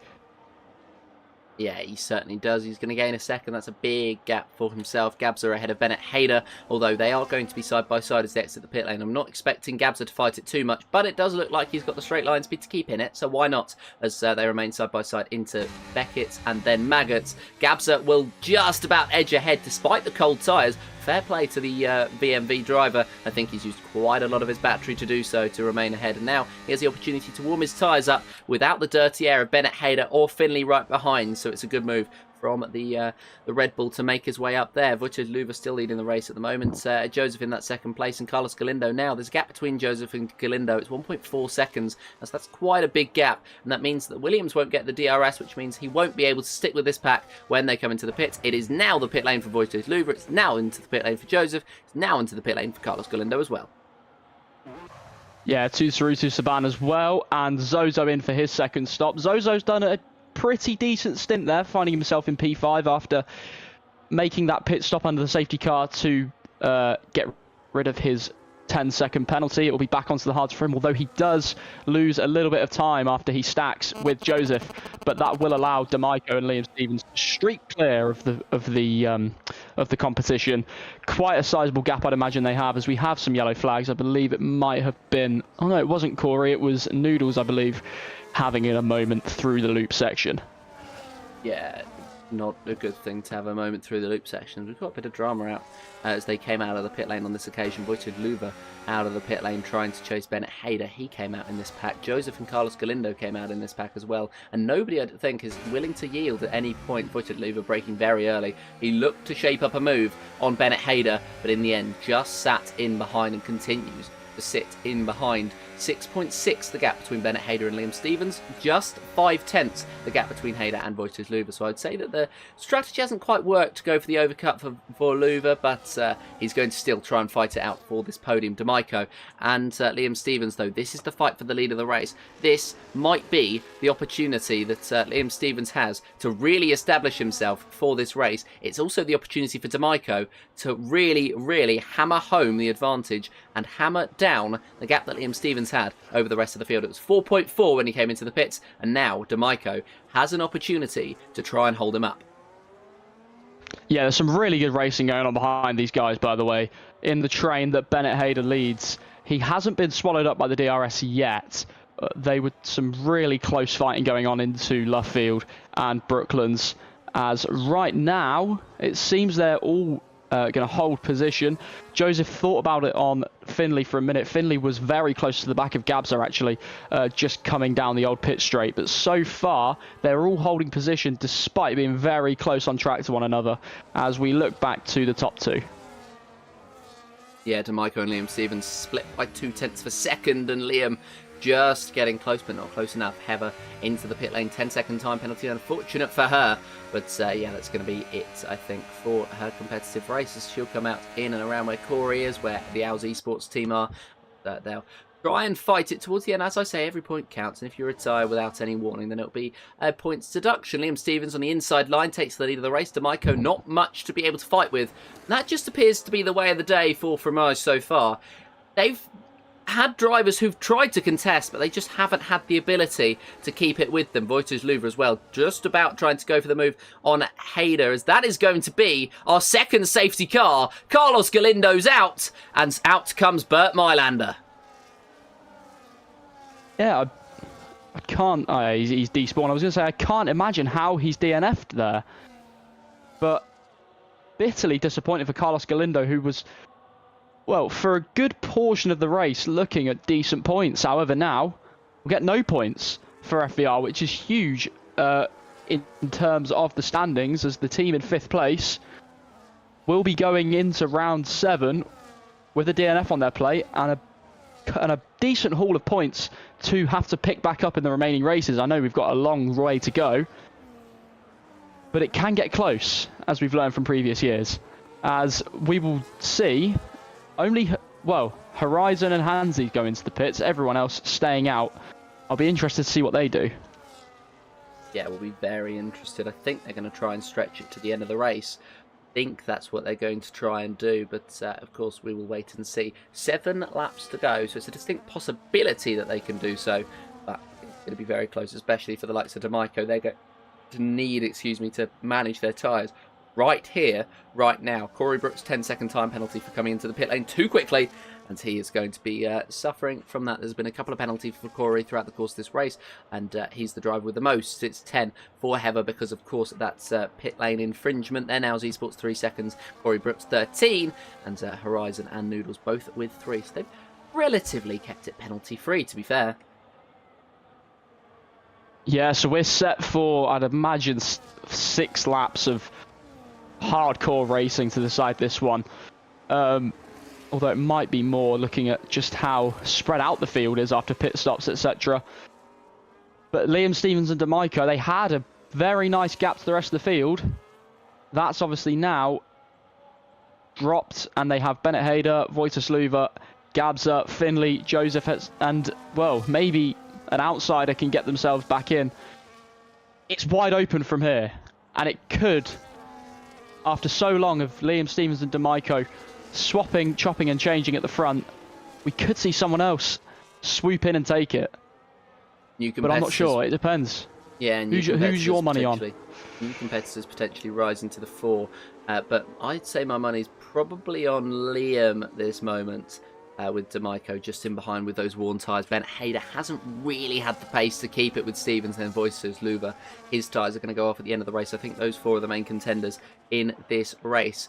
And, well, Liam Stevens desperate to get back going. You can see him basically racing Bert Mylander around, and he will want to make his way up into first position, of course, holding that place that he's had since the start of this race, pretty much. And, well, if we have a look at the biggest gainers and the biggest losers, he's gained 2, so he started from 3rd, gained up to 1st. Of course, our pole sitter, Zozo, is all the way down in 10th place and not ideal. And our biggest gainer, Gabza, up into 5th place. The VMV driver doing a very, very good job. Ryan, somehow, after the dramatic race he's had, has held station in his position. And, by the way, information on Carlos Galindo, his game crashed. That's why he's out of the session. Unfortunate, that's our 2nd DNF of the race, and hopefully our last. Hopefully we'll have 6 more laps of racing to go, as the safety car will be in soon.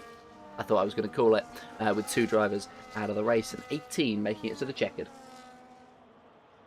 Yeah, I'm interested to see how his game crashing brought out the safety car, because his car seemed to disappear almost immediately. I mean, it is the F1 game, so, you know, expect unpredictability, I guess. But yeah, Heather goes in again to serve the 10-second penalty. I'd be surprised, to be honest, if she catches up to the field. I think Heather will likely finish in 18th unless we see another DNF here, which is unlucky, but obviously, you know, when things don't go your way, they just don't go your way. Yeah, they just sort of impose upon themselves, really. We'll see how things are going. Of course, they're going very well for Fromage at the moment, with Liam Stevens up at the top. FST as well, hanging it up there, so they're doing a very good job. Their teammate Finley not quite doing so well, but we will, of course, see that Finley's still in 6th, so not too badly throughout the course of the rest of this race. We will see how they stack up and throughout the course of the rest of this evening. Well, we have, of course, we've made it to race number 6 of the day, Great Britain, and then the next one will be the US at 8 p.m, which is about 23 minutes away. Mexico will be the next one, and then Miami and Italy will take us to the next day. Italy, of course, will be in the next day already for those of you in Central European time. Canada will be at 40 past midnight, or of course 40 past 1 or 20 to 2 for those in Europe, and I'm not doing any of the time conversions for anybody else because that'll take hours. Australia at 1:50, Monaco at 3 midnight and wet, and Niall Guillau's won that one. Congratulations to Le Hotel. Abu Dhabi, although he's been a bit washed the last few races he's done at Monaco. Anyway, that's one to keep an eye out on. Abu Dhabi at 4:10, Azerbaijan at 5:20, and the Netherlands, another wheel spin, the second wheel spin of the day, and that will be, I believe, Alex Bagnall taking you through that one and taking you through the wheel spin, and hopefully Les might disconnect through it like mine had. Then Las Vegas, Japan, Singapore, Australia, and Belgium to round us out for an entire day's action. And well, it looks like it's getting a bit cloudy here in Silverstone, and well, Liam Stevens leads the way. Maybe rain at the end. Hopefully it's going to be able to stay away. Bert Mylander is hopefully going to come into the pits, and hopefully on lap 22 of racing, we're going to be back to green flag. Yeah, I called 6 laps. I think we'll end up having 5. I'd be very surprised if we have 4. Heather, I might have been wrong with that as well. I think Heather may have an outside chance of catching the field. Other than that, though, just looking at the tyres, a range across the field. However, you know, everyone sticking with what they had originally. There's a couple of 3 stops around. Zozo being the leader of everyone who has come in 3 times today. But the 2-stop strategy, medium hard hard, or medium hard medium, etc., seems to have been the prevailing choice as the safety car is coming in.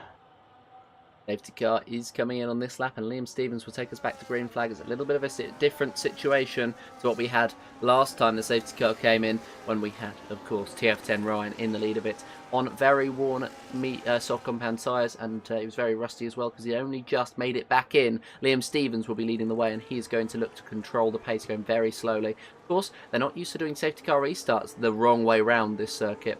So it's interesting to see how Liam will take it. It looks like he might have already gotten up to racing speed. Indeed, he has. So just with a couple of corners to go around the circuit, we are back to green flag racing. D'Amico is going to try and chase him through, but hasn't quite been able to. He's been caught off by the quick restart to green flag. Gabza looks to the inside of Boister's Louver. Cannot quite make his way through on the Aston Martin. Has to try and find another way through. That goes D'Amico. He's dropped down the order. He's facing backwards. And that is a huge, huge shame for the man running in second place, and the safety car is back out because TF10 Ryan has exited the session as well. Yeah, hugely disappointing for D'Amico. I don't want to say I gave him the commentator's curse, but it's very likely that I have. I said it might be him and Liam Stevens fighting it out to the end. However, we're going to get another couple of cool-down laps here, as Liam Stevens has his main rival down in 15th place for the remainder of this race. Yeah, all the way down in 15th place, unfortunate. Hopefully, he's going to be able to come into the pits. Well, he's going to give it a go now, and, well, we'll see, of course, what happens. 22 or 26. Surely this safety car can't be out for that long, especially because we don't have to wait for anybody to bunch up. Yeah, I think we'll probably get 2 laps at the end. I think it will come in at the end of 24. You know, I didn't see what happened to Ryan, though. You know, he is another driver who's had everything go against him today. And I'm sure he won't be too upset to see the back of this Silverstone stint. No, Silverstone has been unlucky for a number of drivers, but I think Ryan has taken most of the bad luck, in fairness. And that's going to be very unfortunate for himself. Hopefully, it's going to be a little bit better coming towards the next couple of races. I believe Ryan will be in the car at least one more time throughout the course of this evening with Le Hotel. I don't know the full schedule because it has chopped and changed, especially for that team, and I know that I was supposed to be representing them in the first race, which never happened. But yeah, it is what it is. Corey Brooks into the pit lane, nobody else diving in, so they're taking the opportunity really to savour those tyres for as long as they can. Surely it was worth a gamble for at least somebody at the back of the order. Yeah, I mean, I'll be very. I kind of expected someone to take the punt. Corey might, but you know he's going to have a lot of ground to cover, especially in one lap, because I don't think the safety car will exceed lap 24. You can argue Hanses has slightly an advantage, being on 4-lap old softs. However, they drop off quickly, so it's going to be difficult for Hanses on that set. D'Amico on the 10-lap old set of hards as well, after trying. Well, I say trying after succeeding in his undercut attempt earlier on in the race. Now he's sat in 14th. That could come back to bite him. It certainly could. It might come back to bite later on in the race. I'm just watching what happened to Swifty to TF10 Ryan earlier on, and it just looks like, yeah, he went for a move on the inside. He went for a move on the inside of the final corner, which is, of course, the first corner on this layout on the Owls Esports car. Just took too much curbing and flew into the wall on the right-hand side. So that was the cause of the third safety car of this race, and it's very unfortunate. Second safety car of this race. Second safety car of this? No, it is the third one, isn't it? I'm not going mad. It's the third safety car, yeah, right? We had one in the early stages. Yeah. Time flies when you're having fun, eh? 23 or 26. I thought we had... for some reason, I completely forgot that the safety car actually came in the second time, because it came in for a total of about 2 corners. Of course, as I say, Ryan went on the inside of the final, which is now the first corner. So that's going to be a very interesting one. I think Corey Brooks is causing the safety car to stay out for one more lap. Of course, he's just about off the pack, so we're going to be having a little bit more running later on in the race. But, I mean, of course, they won't have been expecting the reverse race. They would have been having a 50-50. They would have been hoping that it was the normal layout as Horizons into the pit lane. But how do you think the wheel spin has affected this race, of course, because they don't quite know what's going to happen? Yeah, I think the fact that we've had 3 safety cars definitely adds another element of surprise to the mix, because the restart, especially with the reverse layout, as you've alluded to previously, drivers aren't going to be used to doing that restart sequence in a reverse layout. So that wouldn't have been obviously too much of an issue had we have had a straight race with no safety cars. That certainly may have had an effect on some drivers, like Demaiko, who dropped it on the power coming out of the Vale chicane as Corey takes a 10-second penalty. It doesn't seem like there's any damage there, so it must have just been a light tap, one of those that the game gives you a penalty for. But yeah, with the safety cars, I think that has changed certainly some elements of this race. Some have benefited from it, some certainly haven't. Yeah, some certainly haven't indeed. And well, Swifty's asked me to retract my statement. He didn't take too much curbing. He lost it going to the inside line. So I was trying to give him the benefit of the doubt, but instead he's just asked me to call it a skill issue. Lap 24 or 26 in this race. Liam Stevens leading the way, Bennett Hayder in second place, and surely the safety car in this lap. Carlos Galindo's left the session, which is fine because he's retired. I think he's probably getting ready to get prepared for the race, which is supposed to be in 15 minutes time. The safety car is going to come in on this lap, and Liam Stevens will be leading the way once more. Bennett Hayder this time in second place, rather than Demaiko, who finds himself down in 13th.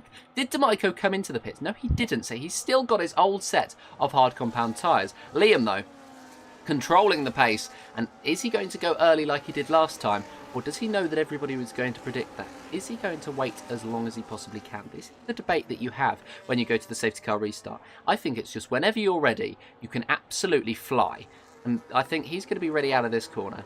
And no, he is going to wait a bit longer, but it's not that much longer before Liam Stevens takes us back to racing once again. And Wojciech Luva has spotted it perfectly. Bennett Hayder hasn't. Demaiko's got a 10-second time penalty for fighting with Hanses and having a bit of contact. But Luva almost picked that too perfectly, got too close to Bennett Hayder, had to back off, wasn't able to make the move into the first corner. Zozo having problems as well. He got very close to the back of Tutaru Saban and just had to back off now. And it's very, very unfortunate. Going to have another go at the Ferrari. Can he make his way through? It's going to be close. Finley and Joseph just ahead side by side. They remain side by side. So do Wojciech Luva and Gabza. So it'll be side by side by side. And it's going to be Wojciech Luva ahead of Gabza. It's going to be Finley ahead of Joseph. And it's going to be Zozo who comes out ahead of Tutaru Saban. So after all of that, just one overtake made.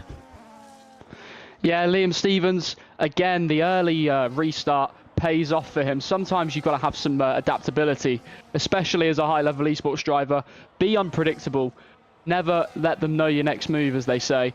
But he stuck to his principles, stuck to his strategy, and it paid off once again as he is opening the gap sector upon sector against Bennett Hayder, who will do his best to track him down. However, it seems like Liam Stevens is comfortable to have this in the bag as we approach the final lap.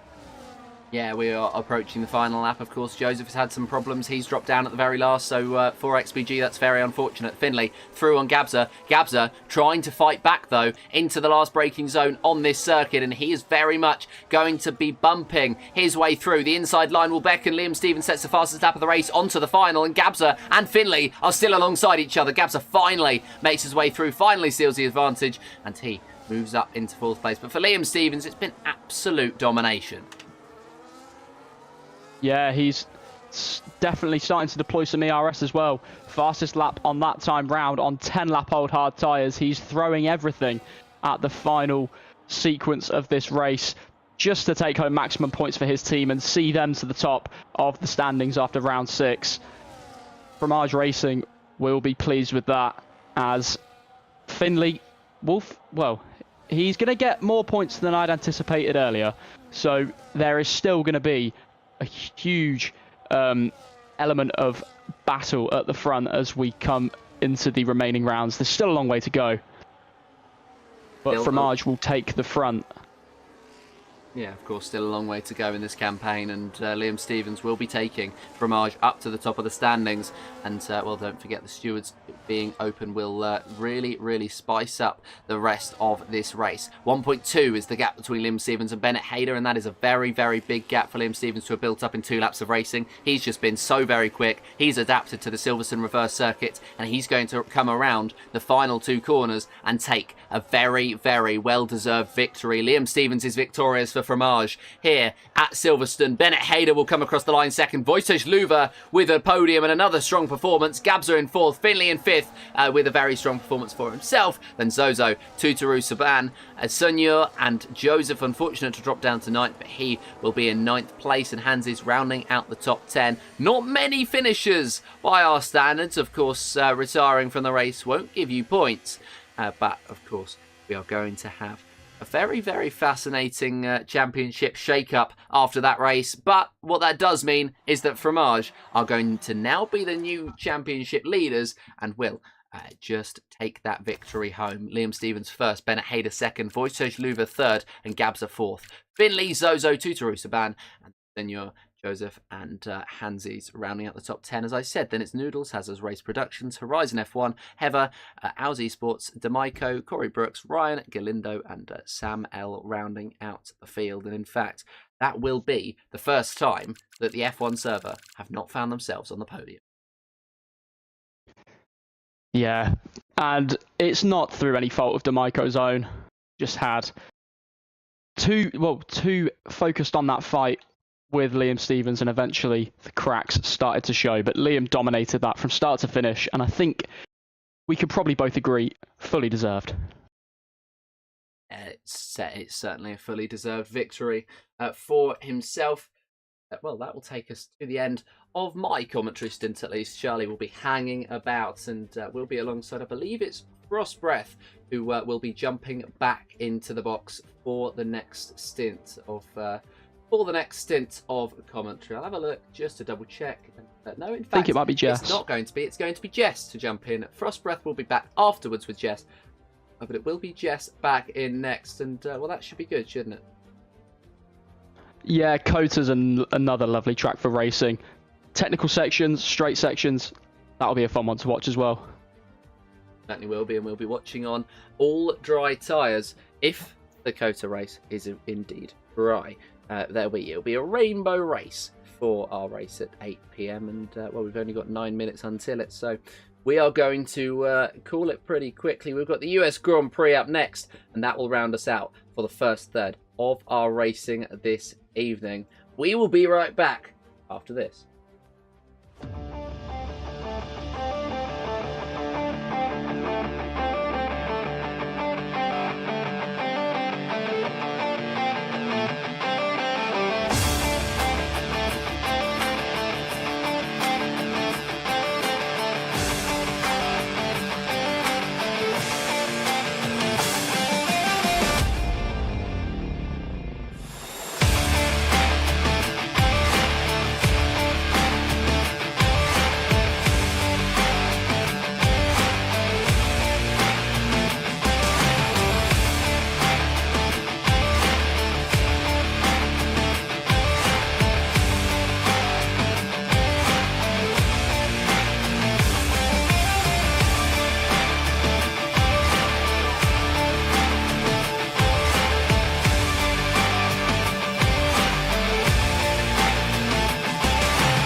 welcome back to the 24 Hours for Mental Health, raising money for Mind charity. And we're approaching the first third of the 24-hour event, and it's great to see so many of you in the live chat. We are at the Circuit of the Americas, and we got a special wild card for you this evening. I'm Jess Ball, taking you through the next 2 hours. But joining us once again, like he did in the last race, we've got Chaz. Hello, how are you doing? Yeah, I'm not bad, thank you very much. How are you? Yeah, I'm doing great. I mean, Britain was really good, but Texas is going to be even more electric because we got a dry race, and every single driver in the field has to do at least one lap on one set of tyres. So you have to do at least one set on the softs, one set on the mediums, and one set on the hard tyres. You can't do a stop on the medium on the hard, because that's not allowed. You have to do some laps on the soft, some laps on the mediums, or some laps on the hards. Texas is probably a track where tyre wear is not too bad, so it can be doable. But what strategy would you expect some of the drivers to do this evening? Well, I expected hard, medium for Silverstone, and I got that wrong. So I would take my bets on soft start or finish. I don't anticipate anyone wanting to do the fastest stint in the middle. I think there is more time to be won at the start, and especially with the safety car on standard. Possibly at the end, like we saw at Silverstone, 2 late safety cars really shook the field up. It's definitely going to be a mixture of strategies, I think. I think it's difficult to pinpoint one exactly. Yeah, exactly. I mean, some people might just do hards, a long stint right out the bat, thinking there could be a safety car midway through the race. Some people may want to do medium. Some people may want to do softs. It's a variety of strategies. I think that's going to make things very interesting. But let's look at our lineups once again for today's race. Now, my pick a pole position has definitely got to be, I think, for Marge Racing for this one in the Aston Martin. But there's so many candidates. One shot qualifying around Texas. Literally anybody could invalidate. It's just a hard track to get your lap right first time here. Yeah, for Marge, like you said, just taking the lead at the front again. Liam Stevens dominated Silverstone and managed to take the maximum points haul for them. So a lot riding on it for them. However, you think both Alpines, FST and F1 Server, definitely in with an outside chance as well. They had good races last time out. I've just got the standings up in front of me. Venturi as well up there. FZR in the adjacent Aston Martin. It could go either way. There are quite a few teams looking really competitive at the front so far. It's getting closer and closer, and different teams wanting to pick up the win. I think my standout was definitely Odd's F1 Hub as well, picking up the win. I think it was Brazil. No, it was Imola as well, which I found very interesting. It was great to see a win from them. I would like to see multiple teams picking up wins, but you never know what could happen here this evening. So we are about to get going then for one-shot qualifying here today. It's nice and sunny day, of course. Weather set to dynamic. Safety car is on in standard, and I was going to about say increase there, but it's not. And you probably notice you got a bit of the sponsor boards there as well now, courtesy of Scotty Designs, by the way. Thank you so much for creating those sponsor boards. They look absolutely beautiful around this circuit. So let's have a look, as I've got no game sound. Lovely. That's not helpful. There we go. Game sound has managed to fix itself. Let's go on board with our title sponsor, that shall we? Joker, who was in for us at Bahrain, looking quite competitive through the S's section, which reminded the Maggots and Beckett's and Silverstone, the S's in, of course, Japan, and of course many other tracks. And he takes that quite well, actually, as he makes his way now in towards turns 8 and 9. Through on the power as you burn the battery in towards turn 11. Flicks the car through into the left-hand apex, and we now head in towards this section. The sun can be very blindy if you're not careful, as we're seeing quite a few invalidations already from some of our drivers. We've got from our Drayton currently there at the top of the standings, ahead of the Alpine car of Luca Rapazza, but through we go through 13 and 14 as you treat as one corner.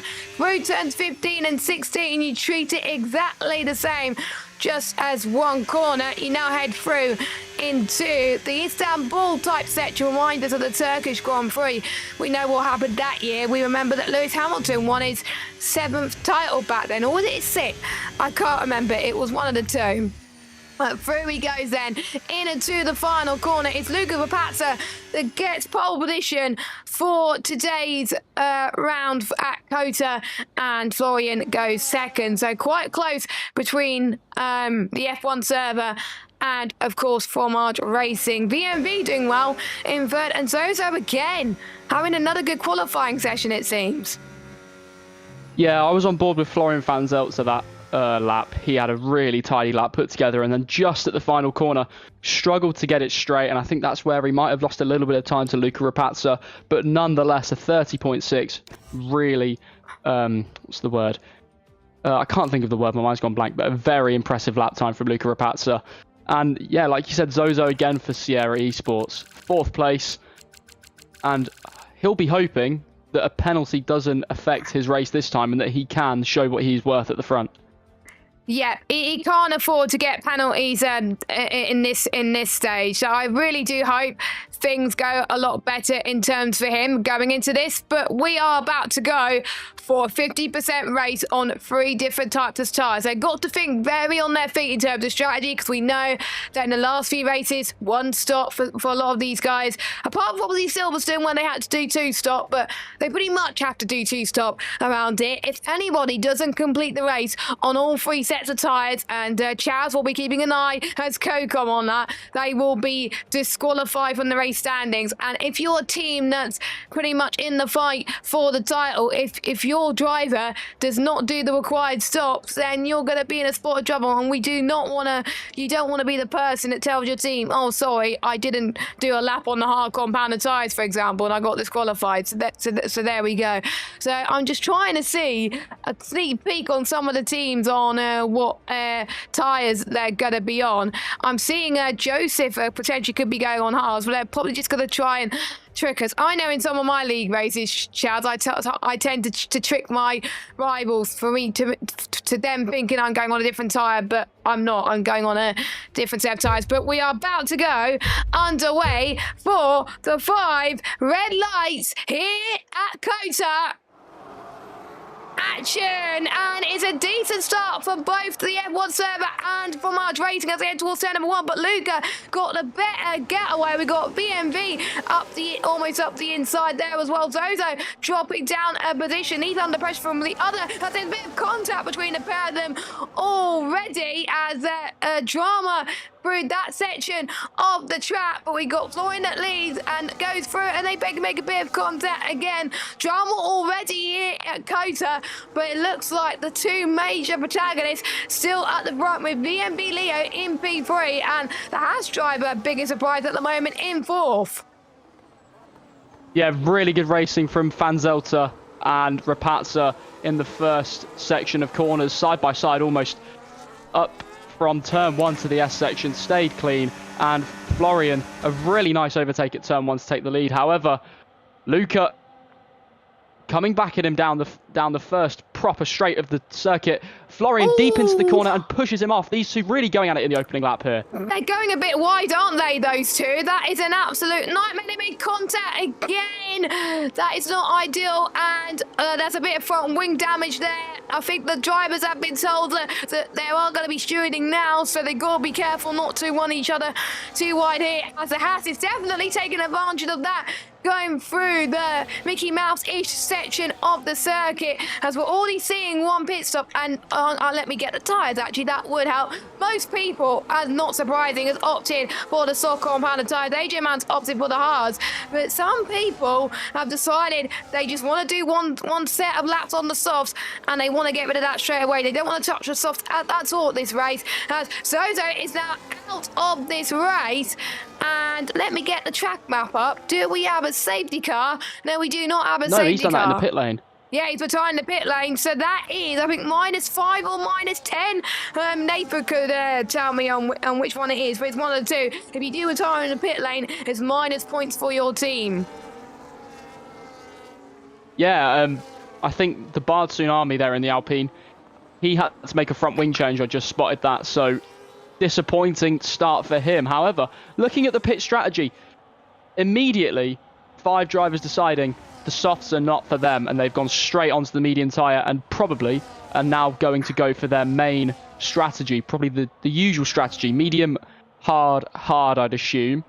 And that might explain why Florian Van Zelter decided that it was a good idea for him to go so aggressive in the opening stages, get as much as he can out of the first lap on the soft tyres, and then play it out like a normal race. However, he might have had a front wing change, but don't quote me on that.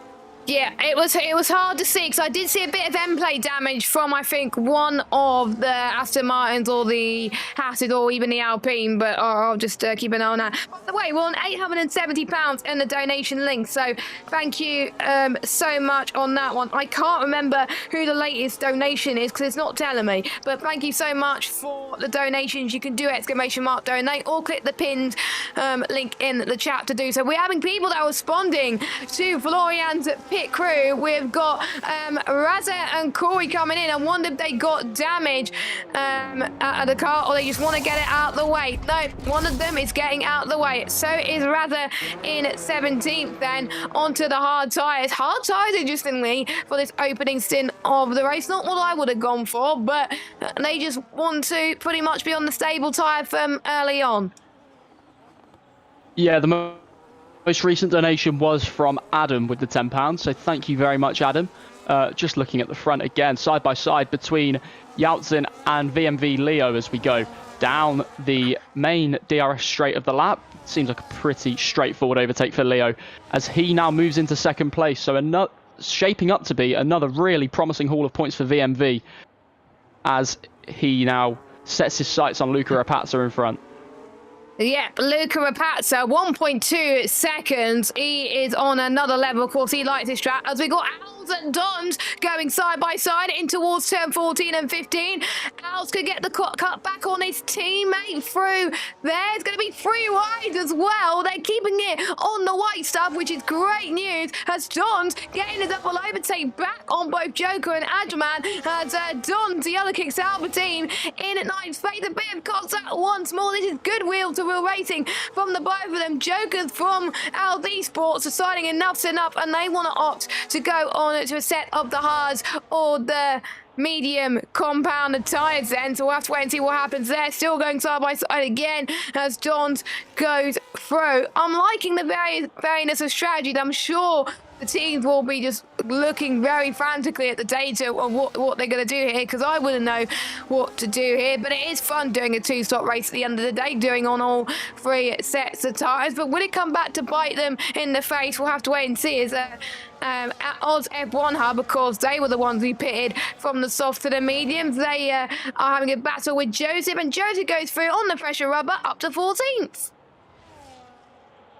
Yeah, I'm just looking at it right now. I think from what we've seen so far, there are 2 options, and one of them is to give everything into that first lap on the soft tyres and then come in and play it out like a normal race strategy. And the other one, which is the top 4, Luca, Leo, Yautzin, Chris McKelvey, and then, well, you can argue Signor has done it as well, but on the mediums, just put everything into the opening couple of laps and then go for an alternate strategy. That may be what they're doing with these soft tyres, because they're not going to last long. There are a couple of corners which really wear down your tyres, especially that front left. There are 2 long right-handers at this track. At the end of the S section, I can't remember the turn number. And then, of course, 13, 14, 15. So it's going to be interesting to see which works as Luca, Leo and Yautzin come into the pits. Chris McKelvey for Bazzi Racing League leads from Signor in the Williams as there is a yellow flag. A yellow flag. I don't know where that is in particular, but we are seeing multiple drivers come in. That just leads 3 or 4 drivers yet to make their first stops. Of course, Chris, as you were saying, is leading. Luca Rapazza just gets ahead of the Venturi driver of Gavroche. I think that's how you say it. having a good opening few laps is Gavroche and get the undercut on Leo. But of course, Gavroche will have to stop, I think, one more time. So is Leo as well. So I wonder if Gavroche has played that strategy perfectly by pitting early. Now, we've just been told in the chat then, because of the recent donation, £30 to go until we get Mr. Will Gibson, who's currently at work right now, to sing a song decided by the chat in the final race. So if you want one of the organisers of this event to sing a lovely song, then get the donations in. Click the link in the chat. And who loves a bit of Celine Dion? I would love a bit of Celine Dion. Would you like a bit of Celine Dion? We'll have to wait and see. But get your donations coming. It will all go to such a great cause there, as Yatosin stays behind Leo for now. But we got the Haas of Paul, who's got past Jaden up into P13, so on the fresher rubber. That's worth an absolute treat for the Haas team. Yeah, just whilst we were talking about Will Gibson himself singing, Signor overtook Chris McKelvey, and that is his signal to peel off into the pits. And he ditches the soft tyres after 5 laps. And he is going for a yellow striped medium set. Will he come out around? I think, yeah, he will come out fairly behind Luca, Leo and Yautzin. Luca's just got passed on, who has not pitted yet, whereas Luca has. And Luca's already up to 3rd. So Luca, with the strategy that he did, has probably worked the best out of all the other drivers because he was not caught up in the traffic. He was able to get some clear air and able to get ahead of a lot of these guys. Meanwhile, Leo is getting absolutely frustrated. He's got to try and get past Gavroche and Don, to have been on those sides for quite a long time, especially Don as well. So Leo in a definite unfortunate position here as we headed to the next section of turn 10. So he's got to get a move on ASAP as he's trying to get past one car. He's got past the kick-sauber, but a bit of contact being made from the kick-sauber. Then let's go on board with the Red Bull team of BMV, doing a quite good campaign for the 24-hour event so far, as we're seeing the house as well trying to take advantage of the Red Bull driver not getting past, but the Red Bull driver is definitely having none of that as they make their way towards turn number 12. NXR saying stop the race, please. That will be amazing if this goes as it is. Meanwhile, Joker gets past Heather in P17 at the moment. So Joker from Alth Esports, not last at the moment. That's their goal in most of the races so far, and they're doing exactly that. But Leo is getting, I think, a bit frustrated on those fresh mediums that he can't get a move on to close up to Luca Rapazza. Yeah, Yautzin and the Dons both, well, the Dons has actually come into the pit lane now, but Yautzin is nursing front wing damage. He's lost an end plate on the left-hand side, so it's a really good job fighting with that wing damage. However, he did just pick up a track limit penalty, which is to be expected from just the natural understeer you get from losing one of those end plates. But a really good job from him keeping up with these guys despite having a substantial part of damage really on that left side. And he has Florian Fanzelter breathing down his neck now for P6. Yeah, doing a decent job there is the Haas, who is nursing that damage. It's hard to tell what the damage is, but it is just probably a bit of end plate damage. But for him, it doesn't look visible to me, so he can at least carry on and nurse those until he gets to the hards, because the hards won't get to the end from here. I'm certainly not. But again, as I was talking about earlier around this track, hard tyre wear is not too bad. This track first was used back in 2012. Lewis Hamilton, of course, was the most successful driver around here, and Leo wants to try and make it being a successful driver. He's trying to get past Gavroche into turn 13. Can't quite do it just yet, but he goes around the outside.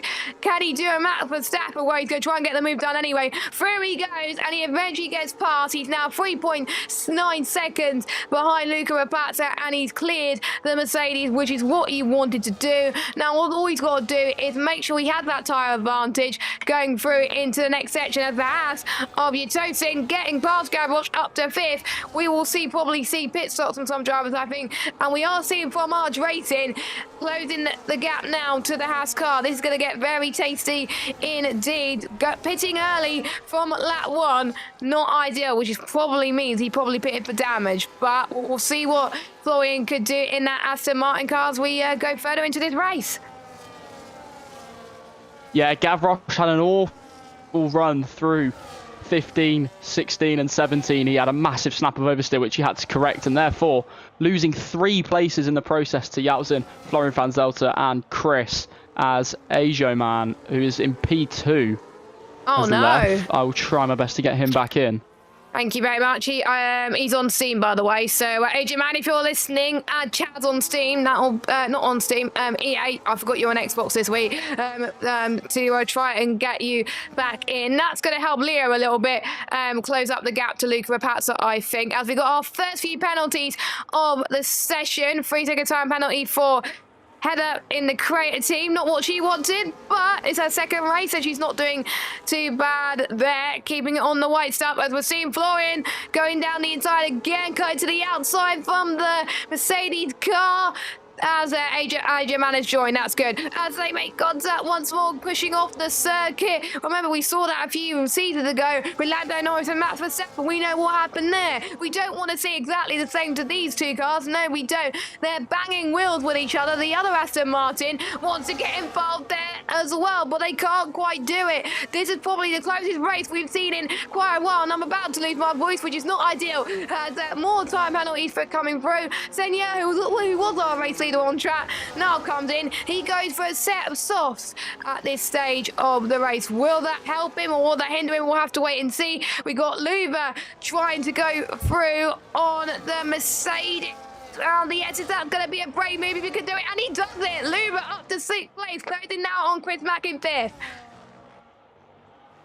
Yeah, great stuff from Voiters Luba there. Yaltzin went round into turn 1. I think, yeah, he's got even more front wing damage now. Yeah, he does have more front wing damage. So it's starting to come apart for him. He had a really good start to this race, but he is now down 6 places. I have info on the reason why Zozo retired so early. He had no force feedback, so he peeled it in and retired. So I'm sure the stewards will be lenient to not give them a -5 there as well. Please don't give them a -5. That'll be unfair. So yeah, it looks like that they'll be getting away with that one. No force feedback, absolute nightmare. It's a shame that they couldn't get it fixed. Stupid camera angle.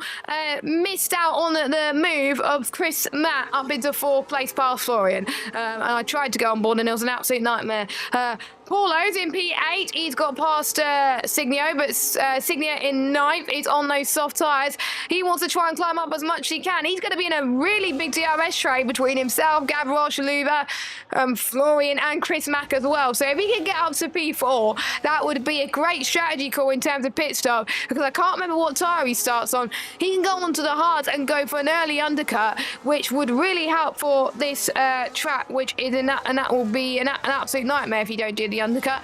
To be fair, you can see Paulos has got little ERS to use as he's under threat from the chasing soft tyre runner behind, and Senya in the Williams up into 8. Stop the count. He's climbing his way through up the order now, which is really, really great to see. Soft tyres definitely working for the Williams man. Yeah, and we have just hit £900. I'm trying to see who donated the final £30. So that means, ladies and gentlemen, so we will have Will Gibson singing. Yeah, we will have Will Gibson singing in the after the final race. So will join TK and Nathan for the end of the final race, and he will sing, and it will be a song chosen by chat. So keep an eye out tomorrow on that one, as Senya is making up places through the field once more, and he's probably glad that he's got the £200. So there you go. Omi, absolutely delighted that we've hit the £900 mark. Can we get 1,000? Can we get 1,000? I would love to see at some point, maybe not Mexico, because Mexico's a nightmare for it, but the next goal on track will be F2 cars. So please don't it be Mexico, because otherwise it's going to be boring and long, to be fair. But maybe the next track after that, it'll be good to see an F2 car. So let's see if we can get to 1,000 by the end of the Mexico City Grand Prix. That will be an amazing achievement, and it will go to an amazing course. And someone's saying no, they've done cockpit cam already. Look, preset setups okay at Jeddah. If you could do presets, if you could do cockpit cam, you could definitely do F2 cars. As Gavwash goes into the pit lane from a setup, the mediums, I believe that's all his stops done. So he's going to try and get the hards to the end of the race. Now that's going to be difficult. Yeah, I'll be very surprised if he pulls that off, 17 laps, 18 actually, sorry. is a huge feat. Definitely not on modern F1 games. If we go back to F1 2020, F1 21, maybe he could have got away with it, but certainly not on this. He is going to have to put in a tyre-saving masterclass if he wants to get away with the two-stop strategy. However, like I said, I'm fairly sure he was one of those who peeled it in after the first lap. Yeah, so he did. He is most likely doing what I said before, doing the first lap full push on the soft tyres and then playing it out as he usually would. So expect to see Gavroche in again for a third pit stop. Rory seeing a 6-second penalty for your Tosin and in the Haas car. So, yes, he's doing well. But if for him picking up 6-second penalties at this stage, not ideal, as there was a bit of contact between the Williams and the Aston Martin. Couldn't quite see it from that camera angle. I've just seen in the chat that one driver has done 2 wildcards already. He's already going to be doing Monaco for wet, so he doesn't want to do another one. Oh, bless you. That'll be quite sad if that happens. But anyway, our second stops then are coming quite early for the Seigneur and Florian from Fromage Racing, so they want to get their second stops out of the way, hard to the end of the Grand Prix, and they want to respond to Gavroche in 14th, it seems, which seems smart. Gavroche is heading towards the last corner as he's going to chase down Jogo with V13, so Gavroche definitely trying to see if he can make the undercut. Unfortunately, not going to work, but he still gained quite a bit of time on those 2 that have just pitted, so he will probably take that in a heartbeat. Gap now between Florian and Tigner, about 7/10 of a second. We're on lap 12 of 28, almost half race distance in this race. Yeah, and to be fair, Ajo Man has yet to pit. So whether that proves to be the correct strategy, we'll wait and see. He has done 11 laps on that set of hards so far. And he has Chris and Voitersluva just approaching now. So whether he'll be able to put up a fight against them, I'm sure we'll see in the next couple of laps. Yeah, we will see, of course. AJ Man from, I can't remember what team itself, but if you're watching and you're from his team, make sure you tell him that you have to use all 3 tyre compounds, my friend, because otherwise you will get an instant disqualification. And if your team is running up there in the high points in the top 10, you don't want to be the one that ruins a chance of a good result in the championship because of that. So there we go. So hopefully he remembers, but of course quite a lot of the other guys will have to do one more stop and get those hards to the end. So here we go, as we're seeing more pit stops. Joseph comes into the pits from P8 then, from those mediums. That will be his final stop, and that will be hard compound tyres as well. And look at that, he's changing his front wing. So that's going to lose him time. I see a Ferrari coming to the pits. That is Dion coming into the pit lane, and that is also for a set of the hard compound tyres. So it looks like most people have opted for a similar strategy. Pit early from softs, go on to mediums, and then go on to the hard compound tyres. Whereas this man, AJ Man, is doing a lot of different things. So hopefully he knows he'll have to do 2 more stops, because otherwise he's going to be in a bit of hell later on. So Luca Rapazza technically is your he is your race leader, from Leo in second and Chris Matt in third out of the ones who's done the stop. Your net race leader though is Fromage Racing Florian, who is down in 8th position right now. Got no penalties. He wants us to see if he could try and keep it that way.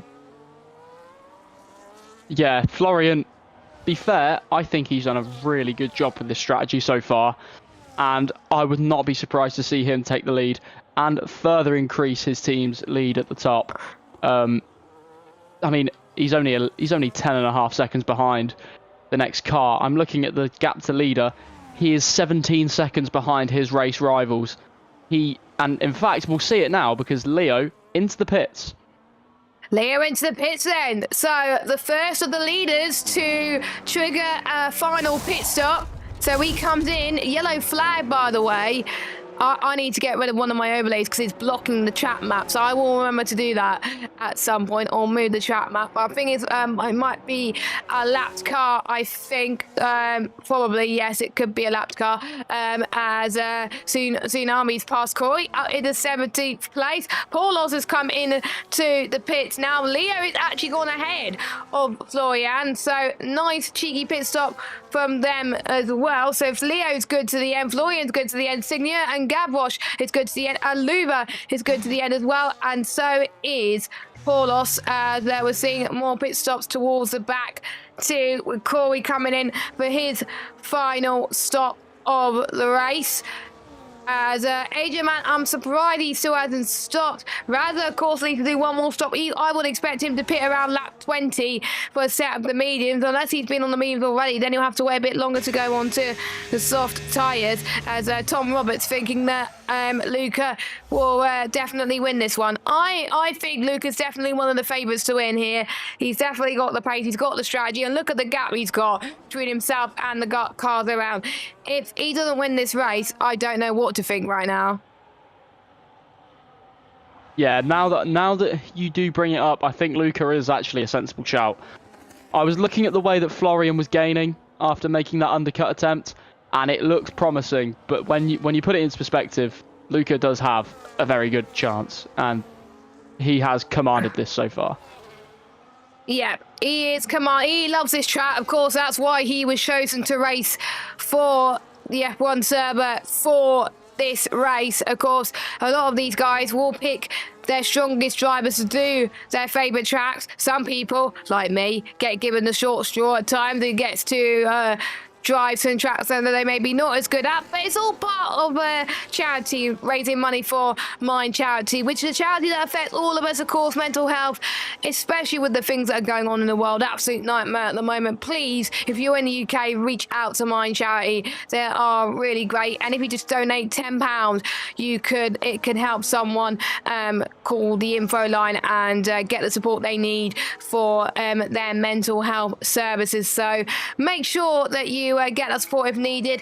And yeah, it affects all of us, even in sim racing, and sim racing is one of the escapes in life sometimes. If you want something to forget and you want to have a bit of fun, sim racing is definitely one of them where you can have a bit of fun. Chris Mack, by the way, on a set of the mediums, 2.3 seconds, he's closing on AJ, man.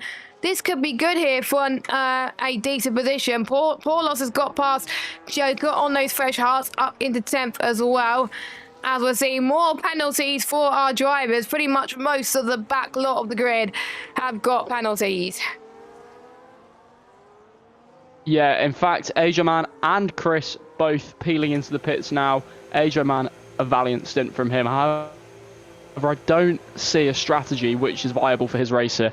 I would anticipate seeing him drop down the order now. He goes onto the mediums, but he still has a soft stint to go. Yep, he has a soft stint to go, and yeah, let's just hope he remembers, because I don't want to hand a disqualification card. That won't be ideal, and let's hope his team will remember that as we head to the latter stages of this race. To be fair though, AJ Man coming out ahead of Chris Matt on the hardcore mountain tyres, but of course Chris Matt has already gone on to the medium tyres, as Yatosin has got past Joker up into 11th. Don't forget, Yatosin has got those penalties to his name, which are track around Kota.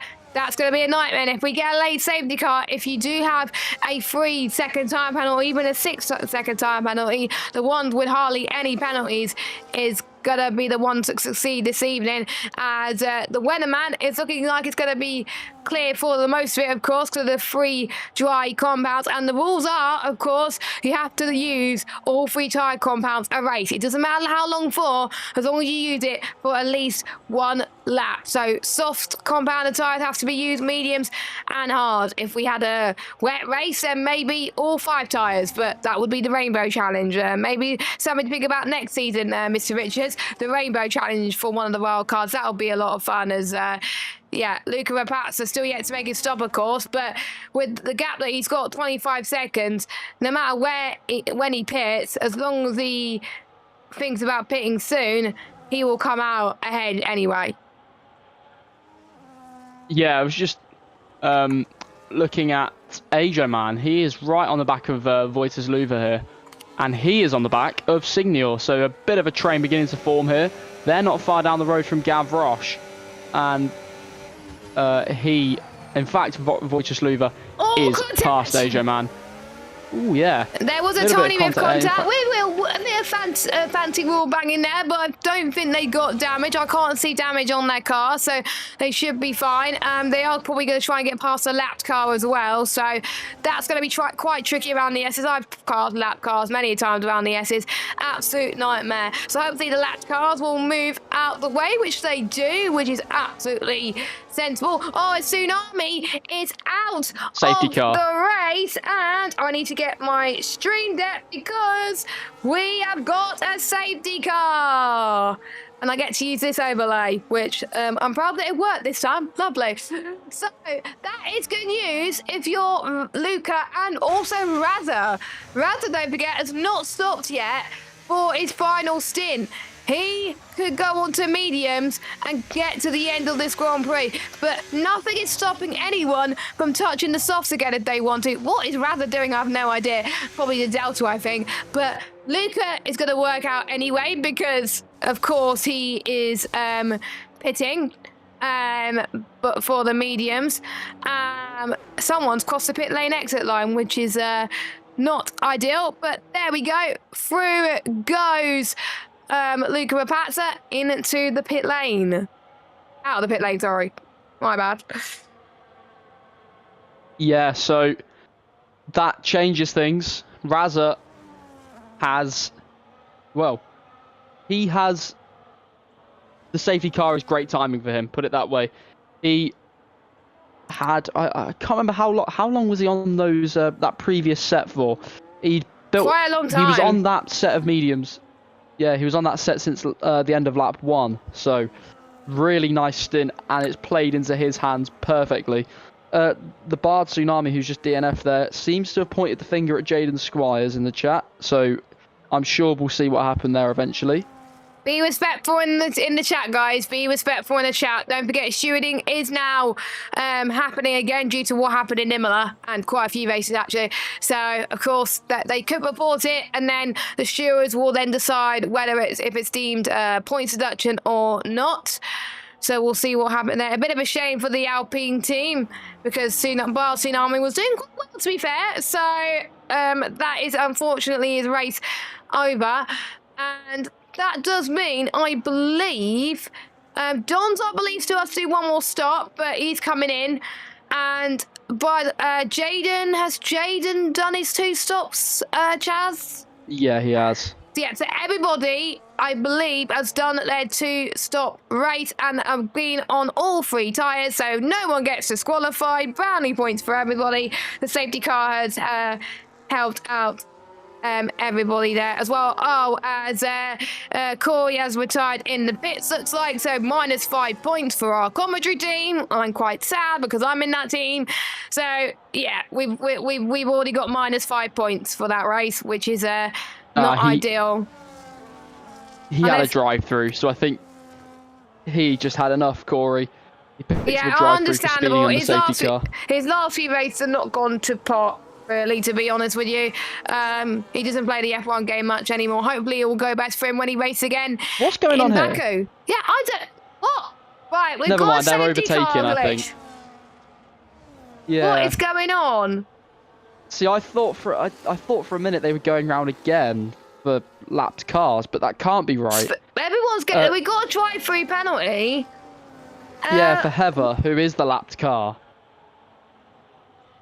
Okay, I've just seen something in the chat. I'm not sure what's happening here. I've just seen something in the chat after I'm looking at a weird glitch. If we raise £950, according to Mr. Nathan Richards, he's going to wear a wig. Right. You know what to do, folks. ! Donate. Click the link in the chat. It will go to an amazing cause. Let's see if we can get up to 950. What is going on with this safety car at the moment? I'm going to keep an eye on the chat to see what's going on. Wait, hang on a second. I see people leaving session. That's not good. Who left? I saw one person, Lee. It was Paulos, I think, who left the session. He's on Xbox. I'm sure you'll be able to get him from you because it's friends only. But hopefully, the safety car is waiting in turn 1, so I think hopefully we should be okay. But if they still are allowed to overtake the safety car, then that's pretty much it. I do believe it's to let a lapped car through, which if it is, then fair play. It's just to let the lapped car through and unlap herself, if that's the case. But if it's not, then I don't know what happens. Or one for your order then.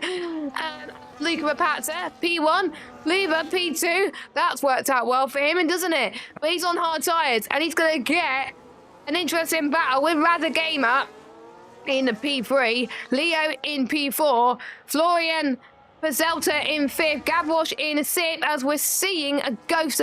Oh no, the ghost of Paulos has gone into the pits. That's cruel. But he can go on soft. Oof. Could it get to the end? That's rough. That is rough. But can it get to the end? We'll have to wait and see. But that is gutting if you're in their team, because they were running so well. They were having a very good race, I believe. Let me just check. Have they caught up to the safety car? Yes, they've caught up to the safety car. No safety car glitches. We don't need to red flag, and I can breathe. Yeah, I have tried to invite Paulos back. However, he's on Do Not Disturb, so I don't think he'll receive it. Fair enough. I'm just looking at the tyres. Jaden will be going 16 laps on hards. That is a that is a stretch if he decides to go to the end. However, yeah, other than that, I think there he is. Paulos is back. Yay! It seems that everyone can comfortably go to the end now. Paulos has gone back on his hards. Yeah, old hards. That's he's not going to be happy with that, I don't think. That makes his fault. I mean, he did start at the back, so the only way has been up for him so far. Exactly, he's in 10th, so that's good. That's happened to me a few weeks ago when it was in Silverstone, and I disconnected when a safety car came out, and the AI put me on softs, and I was like, no, not on softs. I want mediums, or I think it was mediums. So yeah, I was going to do a 1-stop, but the game did prevent me from doing that, which is a bit frustrating. So yeah, he's got a lot of work to do, but on the upside, he's got no penalties, so that's going to help him quite a bit here. I'm just going to see how far are we in terms of donations so far. We're still on £900, so £50 more, ladies and gentlemen, and we will get to the goal of Nathan wearing a wig. So there we go. And thank you, Safso, for the raid. Much appreciated. And there we go. And Omi will also wear a wig. Oh my god. Right, okay. And Omi's commentating not this race, but the race after, I think. I will need to check the spreadsheet. But yeah, Nathan and Omi will wear a wig at 950. So come on, folks. Get your donations in.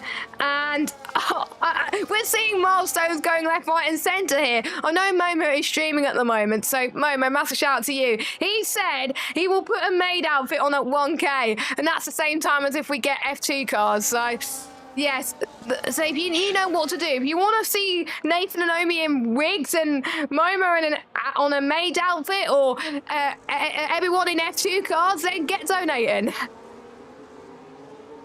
Yeah, they should get better and better, don't they? I know. You know, all of these flying in at once. Can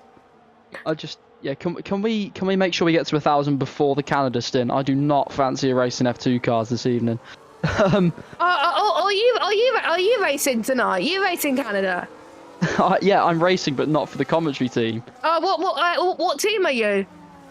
I am racing for Bazzi, so Chris is my teammate. Anyone that's commentating for us in this event, we even though they're not a part of our team, we'll support them either way. I was racing in Canada. I was originally going to be racing at Monza. Then it got changed to Canada. Then it got changed to Monza again. So I will. But yeah, we are about to get going racing. Safety car coming in this lap, and Luca Rapazza is running quite slow into turns 14 and 15 at a reasonable speed. He's going to be the Burt Mylander in this situation then. So here we go then for the final stint of the race. Who knows, we may get another safety car. But it's Luca Rapazza who had the gap. He probably would have won anyway, but he's got a mountain to climb now to make sure he wins this one. Let us know in the chat. Do you think Luca Rapazza will win this race, or will it be someone else that challenges this one? He puts his foot to the floor. We have a spin from Luba. Luba spun it himself, it looked like.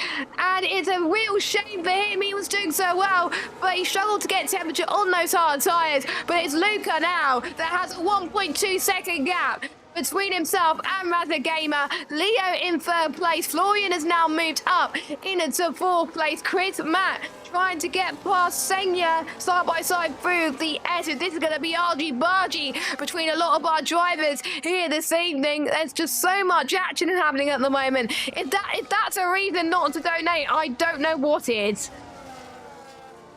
Yeah, super disappointed for Wojciech Luva there. He had a really good race previously in Silverstone, and it was all seeming to come together for him, running P2 in Kota, and he drops it just like the Alpine. I forgot his name. I don't know. I can't believe I've forgotten his name. Just like the Alpine who was fighting Liam Stevens in Silverstone, fighting for the lead, and then drops it on a safety car restart sequence. He will have to. He has 7 laps now to fight his way back up as far as he can. But Luca Rapazza, that makes it all the more comfortable for him. Yeah, I mean, he's like, his pace is on fire at the moment. He loves this track, so as long as he can keep it clean and no penalties, touch wood, then the F1 server definitely looking like they're able to get rid of the deficit that they had earlier for getting -5 points in Imola.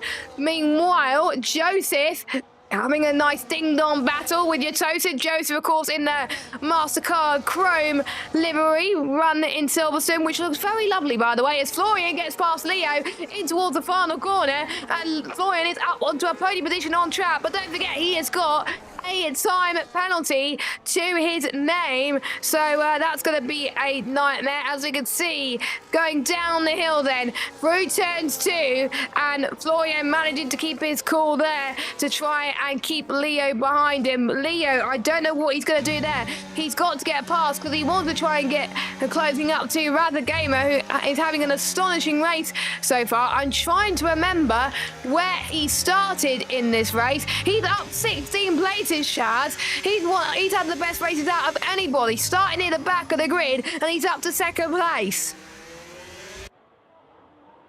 Yeah, I mean, like I said before, everything has just fallen into his hands so far, and that would take...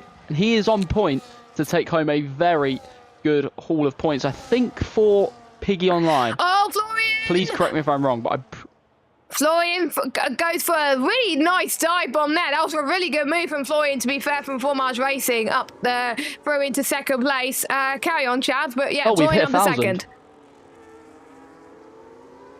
We've hit £1,000 raised. I've just seen it now. Just seen it tick over, and Nathan has also put it in the chat. Did you say? Yeah. So, ladies and gentlemen, we got 3 milestones. So what is the next race? Mexico.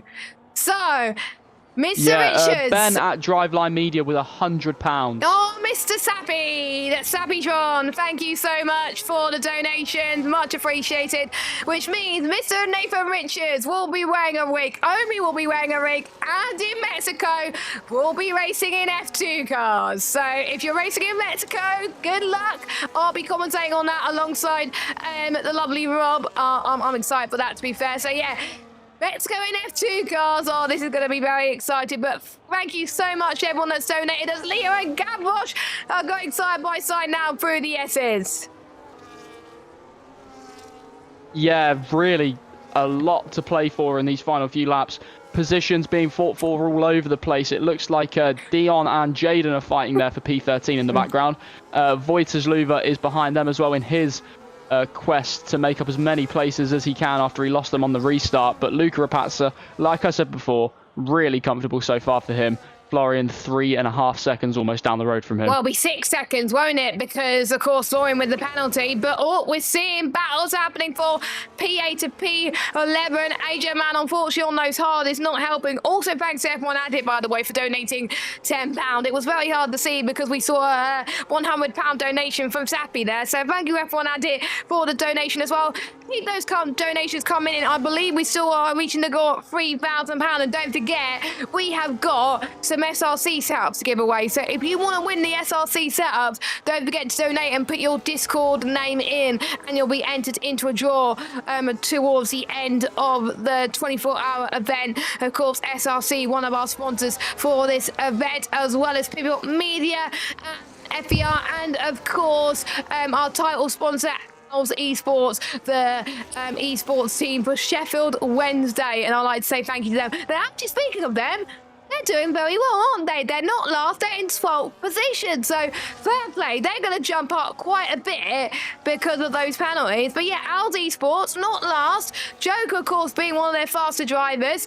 And in 12th place, I have to say, really, really promising from them. And they'll be pretty happy with that so far. Up to Sheffield Wednesday. Yeah, I thought for a minute you were talking when you said they were doing well, I thought you were referring to the actual football club. No, I was going to say they're definitely it's the actual not doing very well at the minute, are they? Well, because they've always been at the back the last few races, and they're up in 12th, so good job. Yeah, I think, if I'm not mistaken, yeah, that's 18 points on the board for them. That will put a really nice haul on them. I think they will jump off the bottom spot and possibly overtake FML in the adjacent Kick Sauber car, as the Dons is currently sat in 16th after his wing damage early in the race, which dropped him a bit. But other than that, I am scouting the field. Nothing too action-like to report so far, so back to you.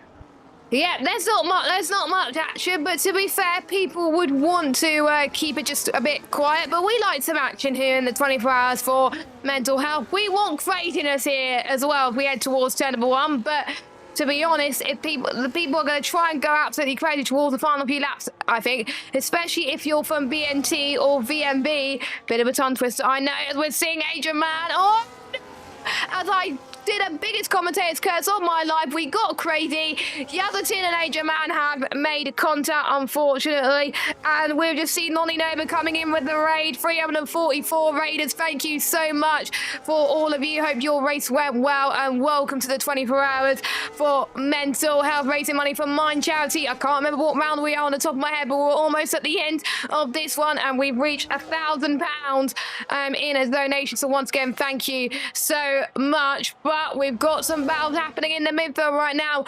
Leo, I think, is going to be very smart about this and just tuck in behind Gavroche for now until right near the end of this race. He's playing smart. I know what he's doing. Yeah, something's happened in the chat here. It's Lolly's community just having fun in Italian. I love it. I love it. Keep it coming in, guys. Keep it coming in, guys. I love it. I could definitely see that his stream pretty much went to plan, which was good. So there we go. Yes, and we got an Italian in P1 here as well. So there you go. Double wins all around as well. Lap 27 of 28. You could see that Luca Rapazza per lap is gaining a lot of time on P2, about 4 tenths in sector 2 alone. That's where he's gaining at the moment. So let's ignore him for the time being. Luva's trying to make his way up through the field. Let me just see how many penalties Adrian Mann has got. Adrian Mann's got 3 seconds, so if Joker finds 5 tenths of a second, he will gain up there. I just saw someone got 18 seconds, that's a Tosin. So if he didn't get one for speeding, we did have that weird safety car period where people got 10 seconds for weird reasons, so this might not happen, but there we go. So I believe Luca Rapazza is about to lap a lapped car at the moment. This has been a really decent race so far. Everyone's following the rules, and as we got moving the background, as we got the Mercedes and the Ferrari, we got Gavroche through. Raza was in a 2nd position. He's dropped out to 4th. Not what he wants from this race, but Gavroche, after starting at a still decent position, doing quite well as well. It's Leo trying to get past Raza as well. Yeah, I'm just looking at Yaz's penalties, 18, like you said. It's all unravelled for him as well. He was looking really close to the front at one stage. However, he is going to drop back significantly. In fact, yeah, he is going to drop to the back. Yep, he is. He is going to drop to the back with that penalty. That's not ideal. But we've got 1 lap to go of the United States Grand Prix, and it's Luca Rapata who is leading this one with Florian in P2, Gavroche in 3rd, Raza 4th, but things could turn on this head. So watch this space as we make our way through the S's section for one final time. There was a bit of chaos, there was a bit of drama, but everybody is most people are managing to finish this race. Pretty much most of the retirements have been due to technical issues, but for Tsunami, it was due to a crash. But I'm sure his team will be reporting that to the steward's office. Let's watch on board actually with Leo through in towards turn 11, using a bit of the battery, burning up all the battery right now is Leo. The final sector was where he lost a lot of time, so that's potentially where he was saving all that battery. Through he goes then in towards turn 12. A bit of a dive bomb there. Just about leaves enough space for Ferrari man to cut back maybe from Leo. It's going to be tight if he could do it. We'll keep an eye on Luca Rapata in just a moment, but this is the battle that we want to see here tonight as we head towards turn 15 and 16. Through they go as Leo just about keeps ahead, but let's touch on board for Luca Rapata, the Italian stallion, comes across the line and he wins in Kota. A great result from the F1 Server team as Floyd comes in 2nd, Gavroche 3rd, and Leo just about to head in 4th position. The Italian stallion of Luca Rapata has done it, and we thought that it was going to be ruined by the safety car. We shouldn't have doubted it all along. He commanded his race from start to finish, and he wins the Dry Compound Tyre Challenge here at Kota. Yep, just like Liam Stevens did in Silverstone. Absolutely dominant from Luca, and his community will love that one. Yes, he will. Brilliant stuff indeed, and well, he's not Italian, but you know what I mean. He had the Dutch flag, so my bad. Apologies. But we have got a interesting fight on our hands between two really great teams. So here we go then. Let's get your results then. As cleanest driver, by the way, goes to Luma, so well done. And driver of the day in-game, Raza Gamer. Well, understandably, he's getting quite a few positions. So, Luca Rapata wins from Florian in P2, Gavroche 3rd, Leo in 4th, Raza Gamer for 18th to 5th, Chris in 6th, Segnia 7th. Shout out to Paul Oz for recovery there, even though the AI did weird things. From 20th to 8th, well, we wanted higher. Joseph 9th, Luva 10th. We got AJ Man, Joker. Great result from Aldi Sports. They'll be happy with that. Dion, Yatodin, Jaden, the Dons, and Heather are your last finishers. They'll be getting some points. And your retirements are Corey, Bard Suzami, and Zozo. Zozo, of course, having technical issues, which was, of course, a bit unfortunate there. Sum up that race. What do you think? I think the most appropriate way to sum it up would be Luca dominated it. He really didn't have much competition. Other than Florian on the opening lap, it was a pretty straightforward race for him, wasn't it? Yeah, I mean, I'm sure he's going to be racing in every other, a lot of races throughout the night. So I'm sure he's going to be a force to be reckoned with. Of course, the Ferrari did quite well as well. And everyone seemed to deliver. We got out another safety car just like we saw in Silverstone. That's probably because Chaz is around. Chaz, have you got any more commentary stints, or is that it for you? I think it might be it for me. I may have one tomorrow morning, but I'm not too sure yet. But you said you are racing around Canada for your team, so I am. But you'll probably believe that you don't have to race the F2 cars. Yeah, I can't do F2 cars to save my life. So. Yeah, and speaking of that, that's going to be on the way next. So Mexico City Grand Prix in the F2 cars. And we got quite a few milestones that we got left outstanding. We got wigs to be put on. We got maid outfits to be put on. We're going to have to wait and see. But we got Rob that's going to be joining me in the commentary box in just a moment. So we are going to take a bit of a break whilst we get the next lobby set up. And of course, I need to get set up and sort out the other commentators. So thank you for watching watching. We will see you in about, I don't know, I can't remember when the next race is meant to start, in about 5-10 minutes for the Mexico City Grand Prix in the F2 cars. We'll see you shortly.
it would help if I put the right name up for the commentator. So whilst I'm not Charlie Thompson, no. No, you are not Charlie Thompson, definitely not. So whilst I try and sort that out, we have got the Mexico City Grand Prix in the F2 cars. My name is Jespel, and joining me, he seems to be an absolute staple in the commentary box and in racing tonight. We have got the one and only Rob. How you doing, my friend? This is my 4th out of 9 stints in total, out of 5 races and 4 commentaries, and it's still going quite well. The next one I'm racing is the race straight after, so it's an interesting one, and I'm still wide awake. I'm looking forward to this race, especially just since this is in different cars than we're used to. Yes, we have hit the £1,000 donation milestone, which means all the drivers here today around Mexico are going to be racing in the F2 cars, which is going to be hard for us too in the commentary box because we're not going to know who's in what car, and there's some drivers who have not raced with us at all this evening, so we're gonna have no idea. But what we are gonna have an idea is it's gonna be some great action here this evening in the F2 cars, of course, based on the F125 car, so we'll see what happens. All we know is we know there's some fast guys in the Fromage and F1 server. We know that E. Walker is racing for the creator team, and we know from our side Nathan's racing in the car for the first time. I don't think he was expecting to be in the F2 cars. I wonder if he's wearing his wig right now, or is he going to be saving it when he's next in the commentary box? Well, if he does, I hope it doesn't fall off while he's racing, or it might just cover his eyes and he just crashes. He is. It would be the absolute worst thing to happen. He is wearing a wig right now, according to TK. So there we go. Yes, there we go. He is wearing it at the moment. So, but we are about to get underway. Hold on, I should be more prepared than this. Apologies. So let's go. We are on our way, actually, yeah. Yeah, we are underway. But over to you, Rob. Who do you want to go on board with? I'm following Nathan Richards by chance. So hey, he's actually in a Red Bull. Let's be honest here, first and foremost, I've got no idea which car is which. I never ever watched F2 in real life, so I don't know which car is called what car. The Campbells, thank you. The Campbells for Nathan Richards, car number 3, as he now goes on the second long straight, headed towards the next couple of corners, the end of the first sector. Let's see how well he'll be doing right there. P13 it is at the moment, sinking down to 16th once the first sector is over, drifting through the corners right there, already having difficulties keeping the car under control. I really am wondering how many drivers actually do have F2 setups for these cars ready to go. I bet there won't be that many. I already saw somebody in the Discord saying that they had trained so much for this track only for it to be F2 cars. But that is, the nature of a 24-hour charity live stream, as Nathan now goes through the S's part of the Mexican Grand Prix, headed toward the famous stadium section. So far, let's see what the time is telling us. 1 minute 4.5, which is already good enough for P11. Once again, having difficulties keeping the rear of the car under control. Into the stadium he goes for a couple of more corners, and then we'll know what the results are going to be. Angelo is currently well on provisional pole. Gabor Chantal's right behind. Raza Gamer will be likely finishing 3rd place. 23.3 for Angelo D'Ortenzio. 26.0 for Nathan. Already the differences are vast, and I didn't see the gap between 1st and 2nd, so let's have a little look at that. Yeah, but let's have a look at that as we switch over. There we go. The gap, almost 2/10 per second between those two, so pretty decent. So we'll run for your order then. Angelo, of course, goes on top with Gabbo and P2. We can almost definitely guess what teams they are represented tonight. Raza Gamer, who we know is in the Ferrari, in 3rd. Sola Cindy in 4th. Brooks in 5th.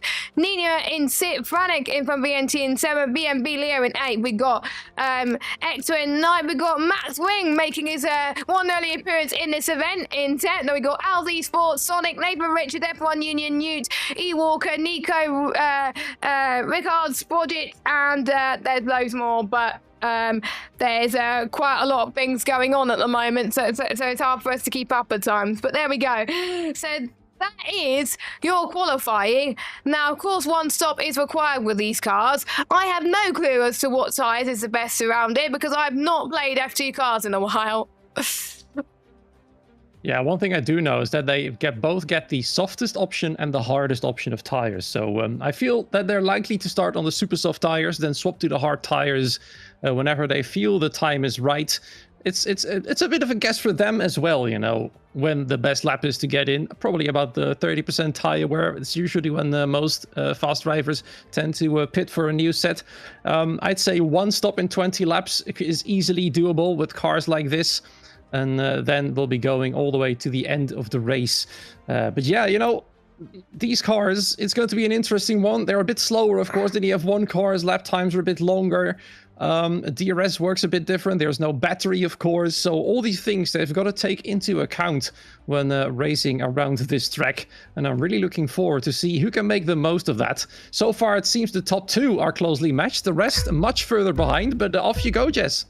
Here we go then, the 5 red lights here this evening, and the Mexico City Grand Prix in the F2 cars is underway. 20 laps full of goodness. Let's see who gets a good start. It's a long run down to turn 1. Who's going to have the big advantage? Is probably the guy who's in P3 right now, Solar Cindy, but we'll find out as they make their way towards T1 then. We have got the McLaren liveried car into second place of Gabor with Angelo that still leads. Gabor in second. We've already got contact already, a few spinners. We've got one of the Red Bull livery cars. I'm just going to call it that, to be honest.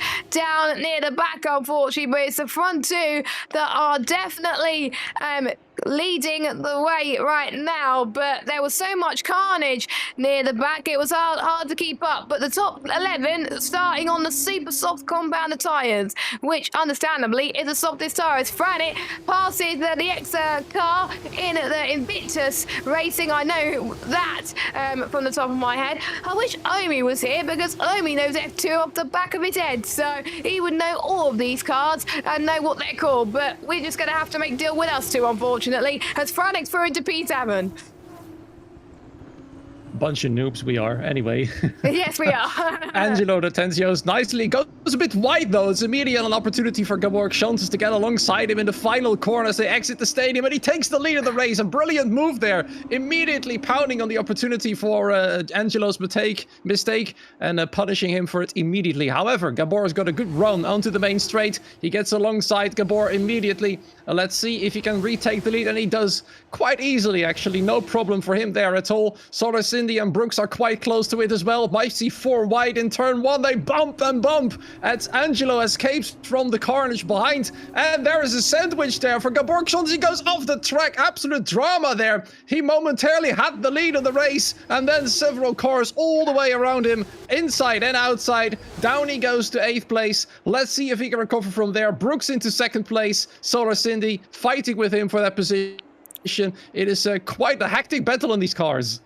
Yep, it's harder than we thought, but if you get a setup from SRC, they do have F2 setups, so maybe people that have got SRC setups are in for a huge advantage here, and I can't remember what the code is for us in particular, but you can win some F2 setups potentially with us a little bit later on, as we're seeing we have Spodis, who's down in 18th position. He's not had the best of starts. He's down in 19th. Not good for him in the AIX Racing car. Max Ring down in 20th, of course, a fellow commentator. Of course, he's not commentating for us in this event, but he is a well-known commentator in the scene. He's not doing very well down in 20th in the Trident car, so he's got a lot of work to do there. As Angelo setting the fastest lap of this race so far. He is leading the field away, just like we were expecting him to. Meanwhile, Brooks is going to try and get a slipstream out of toe from Solar Cindy in towards turn number 1, and I think he's going to make it look easy. We also got a 3-wide battle in towards turn 1 with Leo, Franek, and I can't even pronounce his name. CM Boy. I'm rubbish at that. But the Exagon. Oh my goodness! They crash. The huge pile up in towards turn 2, carnage. And luckily the Red Bull driver has ghosted there, but that's definitely, Rob, going to be looked at by the stewards. Absolutely, and I just saw somewhere either in the Discord or the Twitch chat that CWM Boy, Access driver, apparently is, and I quote, I'm not saying this myself, is high as a kite, so that might explain the crash right there. There he goes then, a left end plate missing of his front wing, down to P8. Now Reza Gamer right behind. Reza Gamer, of course, did quite well in qualifying. Now a bit further down the order, tries to get back past CWM boy as he is trying to go around the inside, headed toward the stadium. But it looks like CWM has got more speed carrying into that particular sector right there. So he stays ahead for the time being, but he's got much less downforce right now with a damaged front wing. And there goes Raza once again on the inside. Oh, but that was CWM is not yielding. And it goes through. Then at long last, Reza Gamer up into P8. The chaos continues. There's several gaps. And look at Angelo's gap. 5.5 seconds after 3 laps completed. We got Brooks trying to get past Gabba, so they are swapping positions. Cindy are now up and down into 4th place and not what he wants. So Gabba fighting back. But Nico Rosenberg up into 6th place. That's good for FST. I can't remember what car it is on the top of my head. As you can see, tucking it to the 6th stream of turn number 4. Through these F2 cars, of course, in an ordinary we got a yellow flag. That's the Exa car. And he is dropped out of position. F1 Union not having a good race either. As there is a bit of contact there. We got Mr. Richards fighting with Brushy Pancake and E. Walker and CMM Boy right now. But Mr. Richards up into P11 after that spin earlier on. So he's making a good comeback as well. But how has he got penalties? I just said that. He's going to be annoyed that I commentators cursed him. I'm so sorry, Nathan. But bearing in mind, in this game, on the F2 cars, there is a certain rule that you cannot pit into a certain lap. I'm trying to remember which lap it is. It's either lap 4 or lap 6. Omi, can you tell me what lap it is? Because I know you're watching it. Oh, that was a save from Mr. Richards. But yes, they can't pit until either lap 4 or lap 6 or lap 5, I can't remember. But yeah, they can't pit until then. Because if they do pit, then before then they'll get disqualified, and that's the rules, unfortunately.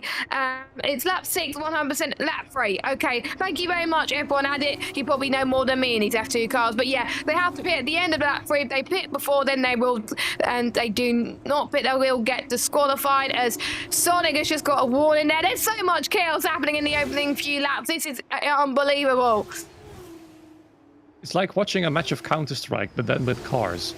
That's basically how these things are going right now. Nathan Richards getting down to P13, several cars behind, trying to fight each other. Al Esports' his car right there, trying to go around the outside and inside. 3 cars wide as they go into Sector 2, and tries to get into 14th place. Past Brushy Pancake he goes.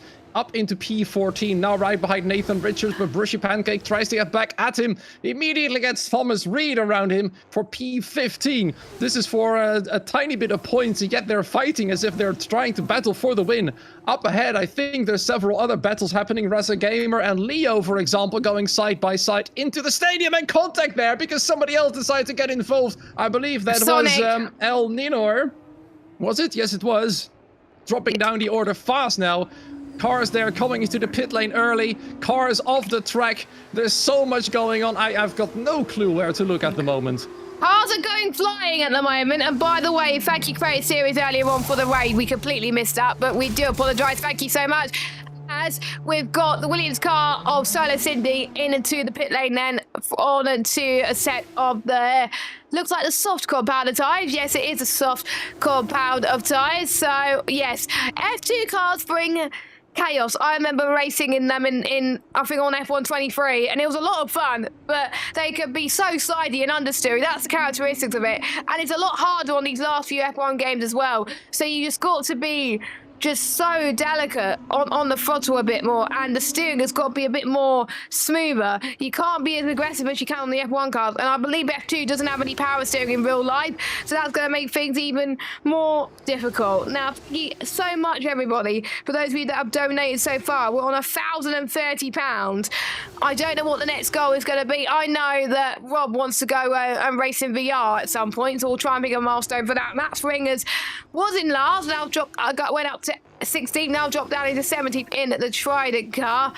I'm just amazed right now, Rob, of the gap between first and second place. Angelo, 8.7 seconds. There's Nino getting past. Well, he did get past Sonic, but Sonic is saying no thank you. But Nico Rasenberg, what a move there. He's up into 6th place, but he's got a penalty. Someone's got a 10-second penalty. He was speeding in the pit lane, and that was Nico.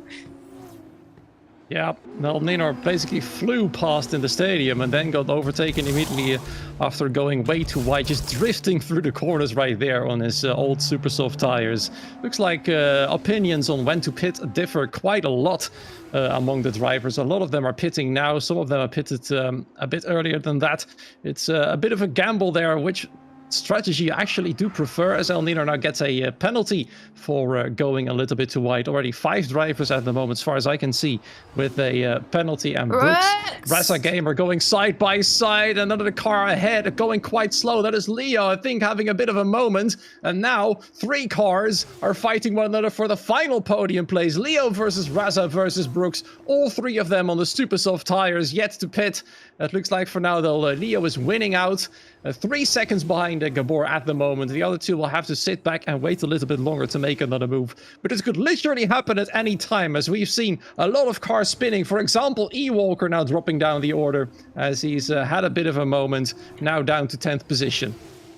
But still 10th place, not too bad for the creator team there, and they're on the soft tyres and no penalties as well. So if we get a safety car, that could help him at the end of the day. But he's going to make those softs last for quite a bit, because he's going to have to go onto the super soft tyres. There's no other option left. And speaking of super soft tyres, we've got Leo and Brooks going off of them, Sonic going off of them too, onto a set of the soft tyres, and they will be getting through as well. Nathan's picked up another 3-second time penalty, and he is on to 6 seconds. You sounded so disappointed there. Yeah, it's not looking good for us, is it? We're not biased, I promise. As we got a yellow flag, as we got quite a lot of pitches, it seems, from Leo downwards. As Leo, where is he ending up? He is way behind Solar Cindy at the moment. Solar Cindy had a massive undercut by 2 laps, and that's helped him a little bit. El Nino has got Chris on the inside, who's still got that damaged front wing. Around he goes, the Williams car. Nino trying to defend from Chris, and E-Walker gets spun around. I believe it was by Chris right there. That's very unfortunate. Now Chris goes up into 5th place, E-Walker up to P6, and they are both chasing down Richard Sproges for 4th position. He in turn is 7.8 seconds clear from Rasa Gamer. He's got a long way to go, and look at that, Chris has got damage so much to the front wing. E-Walker just breezes past into the next corner, but I think Chris is going to try and come back at him into the stadium section, but just brakes a little bit too early. E-Walker can brake late enough without going off the track, and now properly takes 5th position, or does he? Gets a poor exit, but the corner's too short for Chris to make the move back into that place right there. Gabor Schontes in the meanwhile goes into the pit lane, the first of the top 3 to do so. Same goes for Chris. Let's see if he's going to replace his front wing, as Brushy Pancake gets another penalty. Yeah, more penalties for our drivers then. This is some really great stuff. The F2 blue cards are absolutely giving us some entertainment, everybody. And our next incentive, as Omi has put in the chat, 1,150 reverse grid. I presume it's reverse championship order? So if you're last, you'll be starting pole? I might be wrong here, but Omi, correct me if that's correct, please. I swear there's been some more milestones since I last checked. But there we go. We've got some more pitters then, as we're seeing Nino pitting. Nathan pitted 2 laps ago, and they're fighting with our esports right now. And Newt is up into 12th place too. It's hard to keep up with the amount of cars that are on the grid. So there's still 2 cars who's still yet to go on those super soft tyres. As Bushy Pancakes was hanging a ding-dong battle on Newt in the AIX car, around the outside towards turn number 4. Bit of a slide there. Those F2 cars are tough to handle, I must say. 3 wide going in towards turn 6, but Newt gets the job done and is through into 11th place. And yes, Omi has confirmed it is reverse championship order if we get 1,150. So yeah, of course, if you're near the back, you probably would want that. As Angelo, by the way, Rob has come into the pits. I wouldn't mind that actually as the commentary next driver on the next track. If it happens by the next race, of course. Oh yeah, I you're would racing be next, quite aren't happy. you? Yeah. Oh, exciting! Let it Exciting. happen.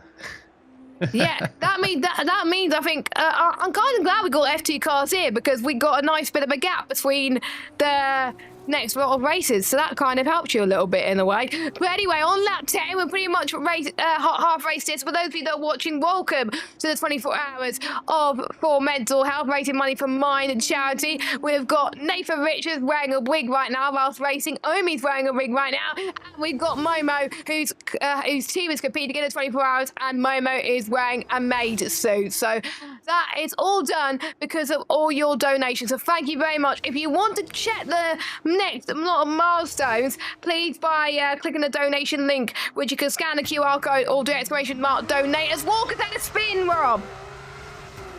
Yep, absolutely. I saw it happen in the SS section. I just tuned in to him when I saw him going around. That is so unfortunate. He was so close to making his pit stop. Together with Rahard's progress. We're at the halfway point of the race pretty much as he tries to get back into P4 against Solar Cindy, but he's got no choice but to yield. Solar Cindy's tires are much fresher right now, so I think it's wiser for Ewalker to stay behind and perhaps consider pitting this lap, even though he's on the harder quote-unquote compound of tires. Reza Gamer pits, as does Rahard's progress. Let's see if Ewalker does the same thing. Yes, he does. Ditches the soft tires to go for the final stint on the super softs all the way to the end of the race. That's early for Ewalker, and he was struggling on the softs towards the end, so how's he going to manage on those super softs? We are going to have to wait and see, whereas Richards is in 8th place.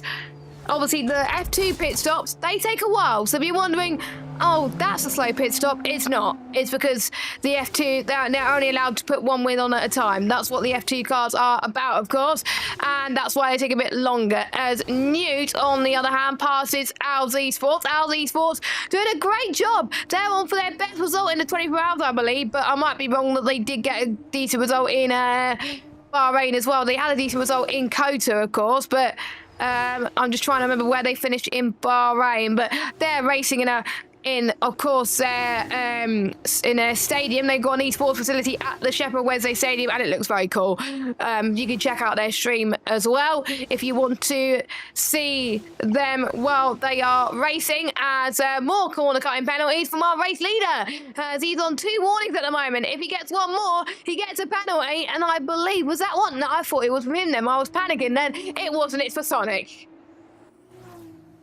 Yeah, a yellow flag for the car behind Sonic. That is actually a lapped car. I think that's actually Union. Yeah, it's Union indeed that has been lapped. And had a yellow flag alongside it as well. Unfortunately, far down in last place. He's having an absolute nightmare of a race in F2 cars. He'll be happy when this race is over, And so Mr. Richards, because he's got a 9-second penalty now. Oh. What's he doing? I think the wig is falling over his eyes all the time. To be fair, it's so easy around here to get penalties around Mexico, especially in the F2 cars, because they can be so understood. So I think we're not going to moan at Nathan too much, because to be honest, I would have probably gotten penalties the same as Mr. Richards. So yeah,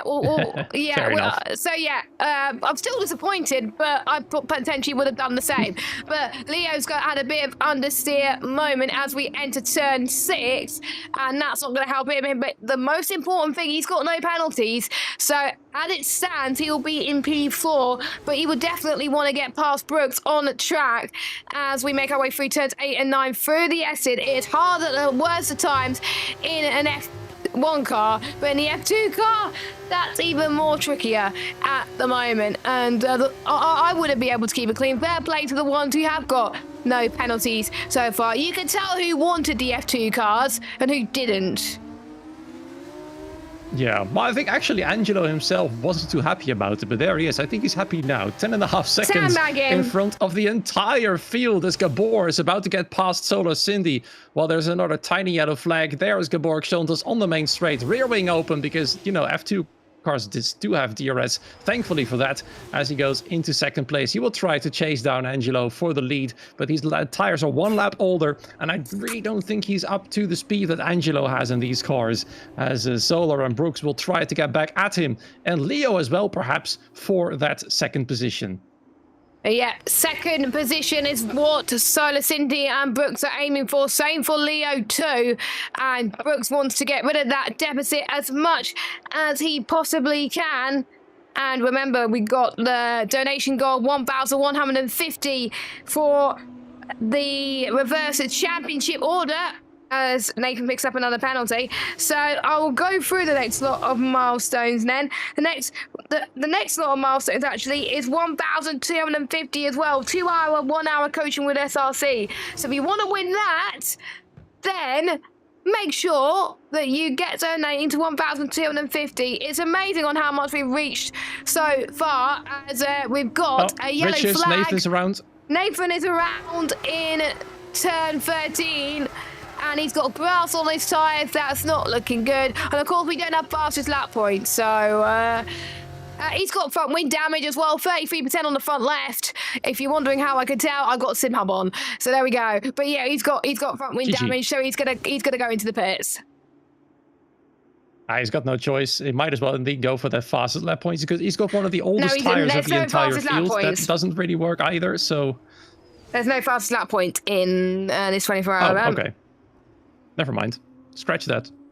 But he has to pit anyway, because otherwise he's going to get absolutely swamped by Max Ring. He's standing out. Fair play. He probably doesn't know he's got damage, but according to my screen, he does have damage. So if he finds the next lot of corners tricky, if I was him in the number 3 car, I would come into the pits, my friend. But enough about him at the moment before he gets annoyed that I keep commentators cursing him left, right and centre here tonight. Solar Cindy, he's being challenged. Well, he's challenging Brooks, but Leo has passed Brooks up into P3 through the S's, which is hard at the best of times at the moment. The dirty air must be an absolute nightmare, as Solar City just picked him up a warning. He was on 2, I believe. So any more, and he'll pick up a penalty, and that would help Leo out massively. Yeah, Solar Cindy was having a not such a great first sector. Let's keep it at that. As he was trying to get past, he just basically went sideways into the corner. As we have another yellow flag. I believe that was Union again, was it? Yes, it was. Yeah. It's, yeah. F2 cars are definitely not his favorite. Let's put it that way. There's Nathan with another 3-second time penalty. Yep. And he's getting the battle as well. here between Leo and Brooks for the podium. Oh no, I thought he was no, he wasn't getting lapped. He was lapping F1 Union. Never mind. But it just shows how hard those F2 cars definitely can be, as we're on the final stretch of this race with 6 laps to go. And Angelo is leading quite comfortably at the moment. The F2 cars are his friend. There may be some people that are not happy with wild cards, but like me earlier with the preset setups and with Angelo at the moment with the F2, that could help you a little bit as Leo picks up a... Wait, hang on. I swear Leo had no penalty and suddenly that give him 2 warnings. Oof. Okay. I think he might have got a triple warning there. I would question that in the stewards because that was very odd from Leo. But I don't know. I'm not a steward, so I'm not going to question anything more. Don't want to show my... I want to be impartial, of course. Yes, he's not in the same team, but... me as a commentator, I thought that was weird, him picking a triple warning there. Yellow flag, that is turn 6. Is that... Oh, Rich is out of the race. Rich is out of the race. And do we have a safety car? Or is it a virtual? Virtual safety car. Virtual, I think. Yeah, virtual safety car. Yep. Virtual safety car it is, with Rehards crashing out of the race. That's a bit of a surprise, to be honest. I didn't expect him to crash out here in Mexico, even with F2 cars. He's always quite a stable driver, but off he goes. Out of the race he is and leaves immediately. Probably a bit frustrated about tonight, but that's what it is. As I'm watching Nathan in the background, we see Union just drifting out of control in the corner under the virtual safety car conditions. Don't get confused by the 2 yellow dots on the minimap, by the way, because they are 2 cars, not safety cars driving around. Invictus racing cars, Rob. Yeah, exactly. Yeah, so those are the cars I know. Invictus, Trident, Prema, and MP Motorsport AIX. That's the only ones I know. The others, I'm like, What are they? Those Gabble's in the Rodin, but it's hard to tell because they are in cars based on what the real life driver is. But that's on F1 25. That helmet looks good, by the way. The F2 season is going to be starting soon. I can't wait for that. VSC ending. So here we go then. DRS is activated and no drive-throughs, luckily for many of our drivers. So all squeaky clean there at the moment as we're about to start lap 17. Or we have started lap 17. No, we're about to start lap 17. As Sonic, wow, what a move from him through into World's Turn 12. Through he goes, up into 5th spot. That was very tiny there. A bit of a slide, but he saved that. But Sonic, despite the penalty, has got through on Cindy. Well, he had to do that to get rid of that deficit.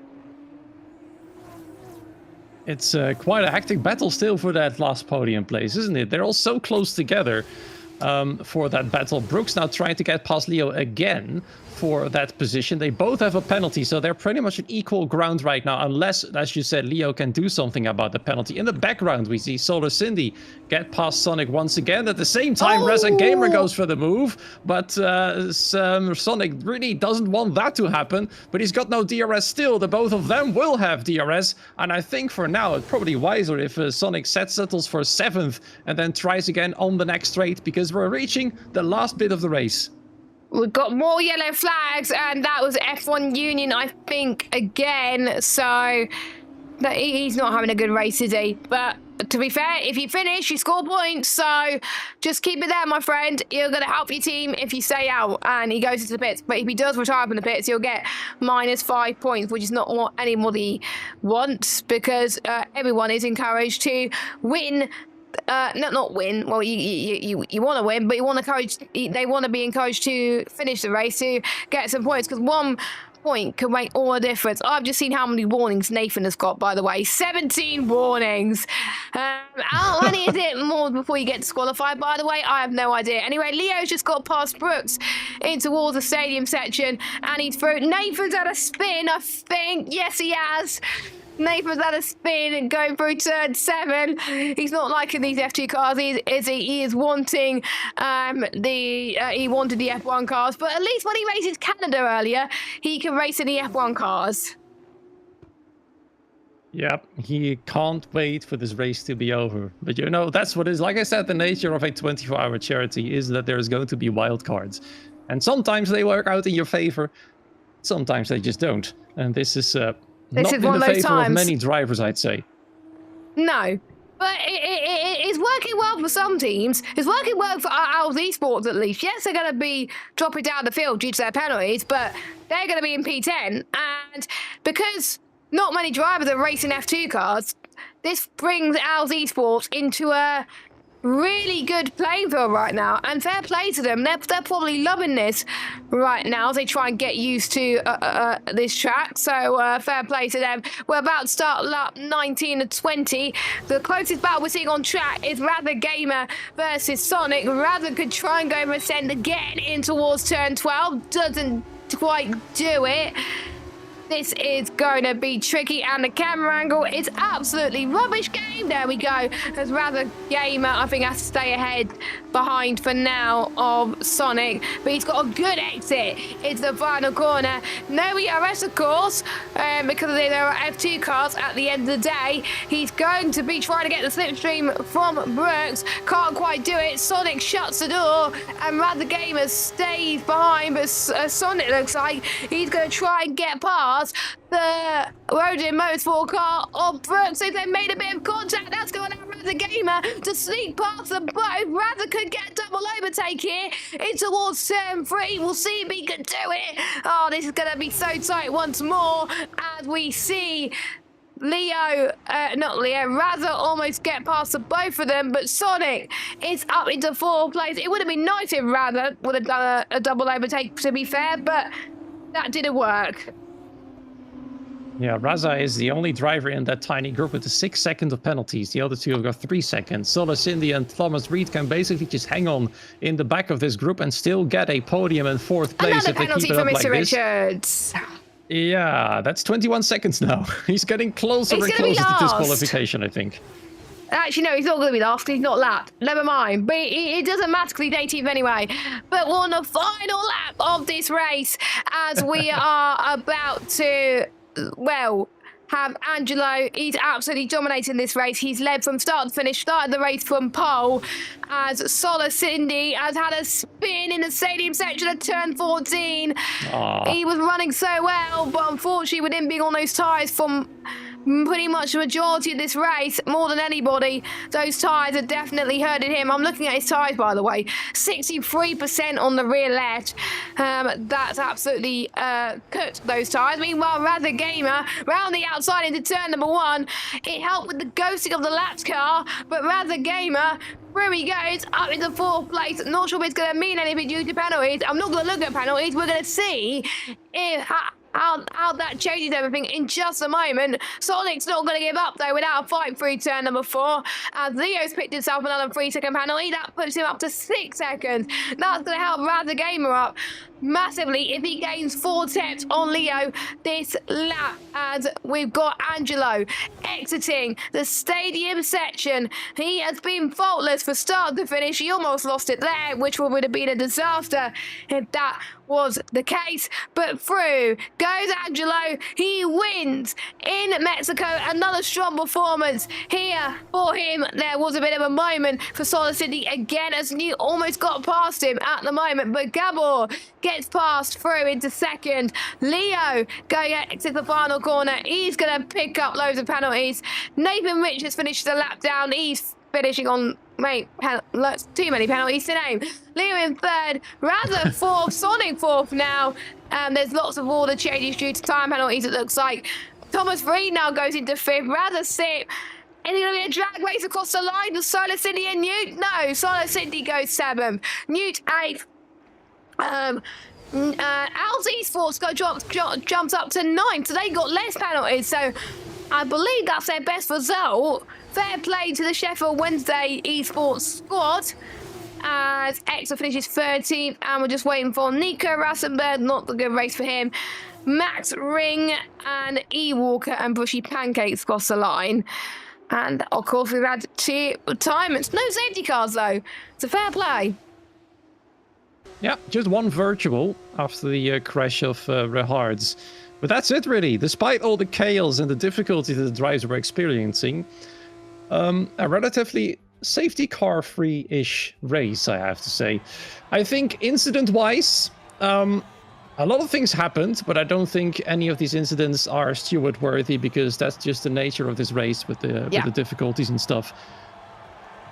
Yeah, that's well, totally it will fair be way. up to the stewards at the end of the day. They can report it, and the stewards could be like, "Yeah, let's look at that." True, Oh no, true. we're not going to bother really.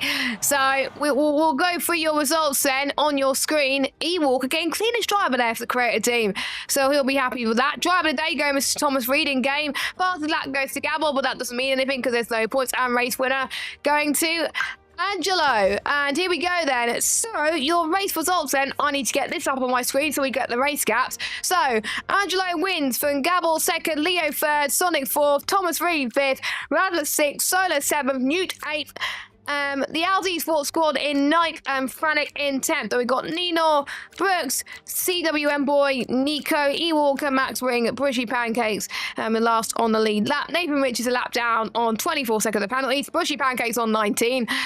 Grow up, you two. And your retirements are Union and... No, Union was a few laps down, actually, but your retirement is Rich, unfortunately. So... because we've had the F2 cars, we're finishing way ahead of schedule, so we get quite a bit of a gap before the next race, which is probably good news for you, which means you get plenty of time for you to set up the next lobby. But what did you think of that race? Lovely. Actually, I really enjoyed it. There was such unbelievable chaos on the track. Everything happened at the same time. There were cars left, right, and center, literally all over the place and all over one another. It's the kind of chaotic race you like to see in a sort of live stream like this.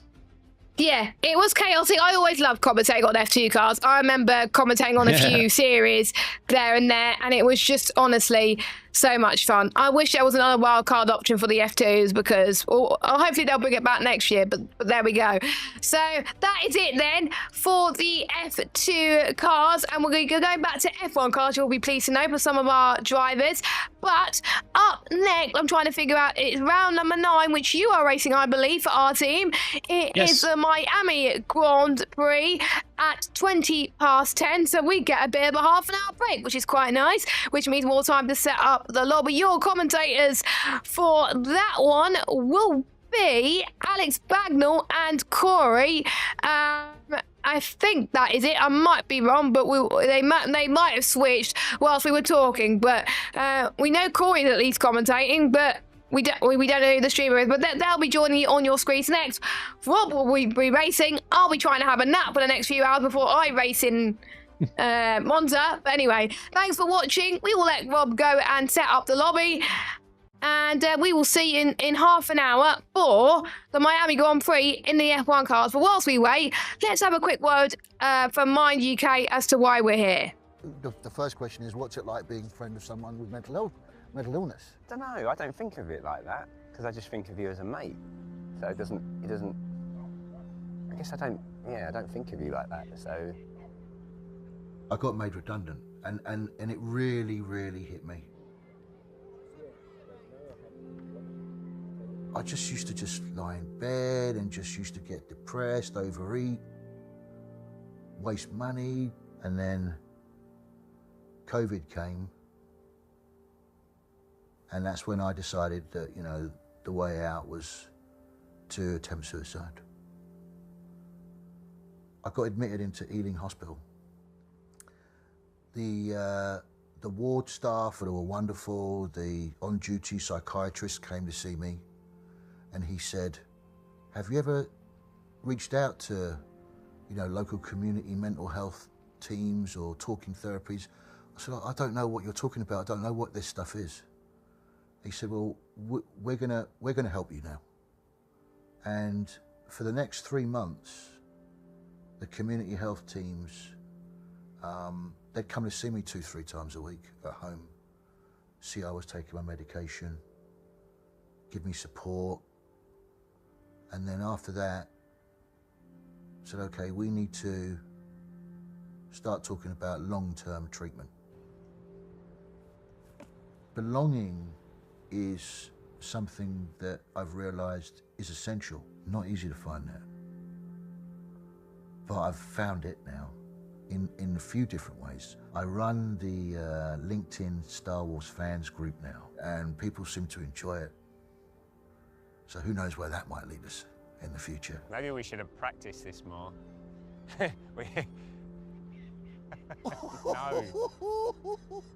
No. You just have to be patient and just keep exploring, keep looking for alternative options. Just have that belief that once those appointments start coming through, you know, the services are there in whatever shape or form they are there to help you, you know, improve your mental health, your mental well-being. Quite relaxing, this, isn't it? It's very nice. Something that's really become essential for me is being able to catch up with really good friends like Alper. And I think that if you can find, if you're lucky enough to find one, even 2 of those people that can support your mental well-being journey, you're doing very well. You're doing very well.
was always a happy, smiley lad. And then he'd come back home and, you know, you get the reality. My main focus was just keeping him alive. Would today be the day that he took his life? The pressure for me was immense, but you do anything for the people that you love. Christmas could be very difficult. The more attempts that he had had, the more the focus just stayed on like family. Christmas was one day where it was all about love. I know that Sean loved me, loved the kids, but he couldn't have that for himself. Sean died on his 8th attempt. Kevin was about 6. The other 2 were quite little. After Sean died, I had really bad PTSD, hit rock bottom, and I remember just sitting on my kitchen floor, rocking, crying. I remember having thoughts of the only way that I can stop this is just to stop breathing.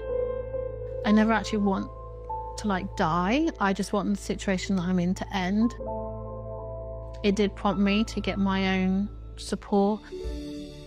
I called mine and I just wanted to talk to someone. He just didn't know anything, so I could be really honest about how I was feeling. By the end of the call, I was feeling a lot calmer. I always felt really comfortable on the phone. I never felt judged. There's always support there. There's non-judgmental listening was amazing.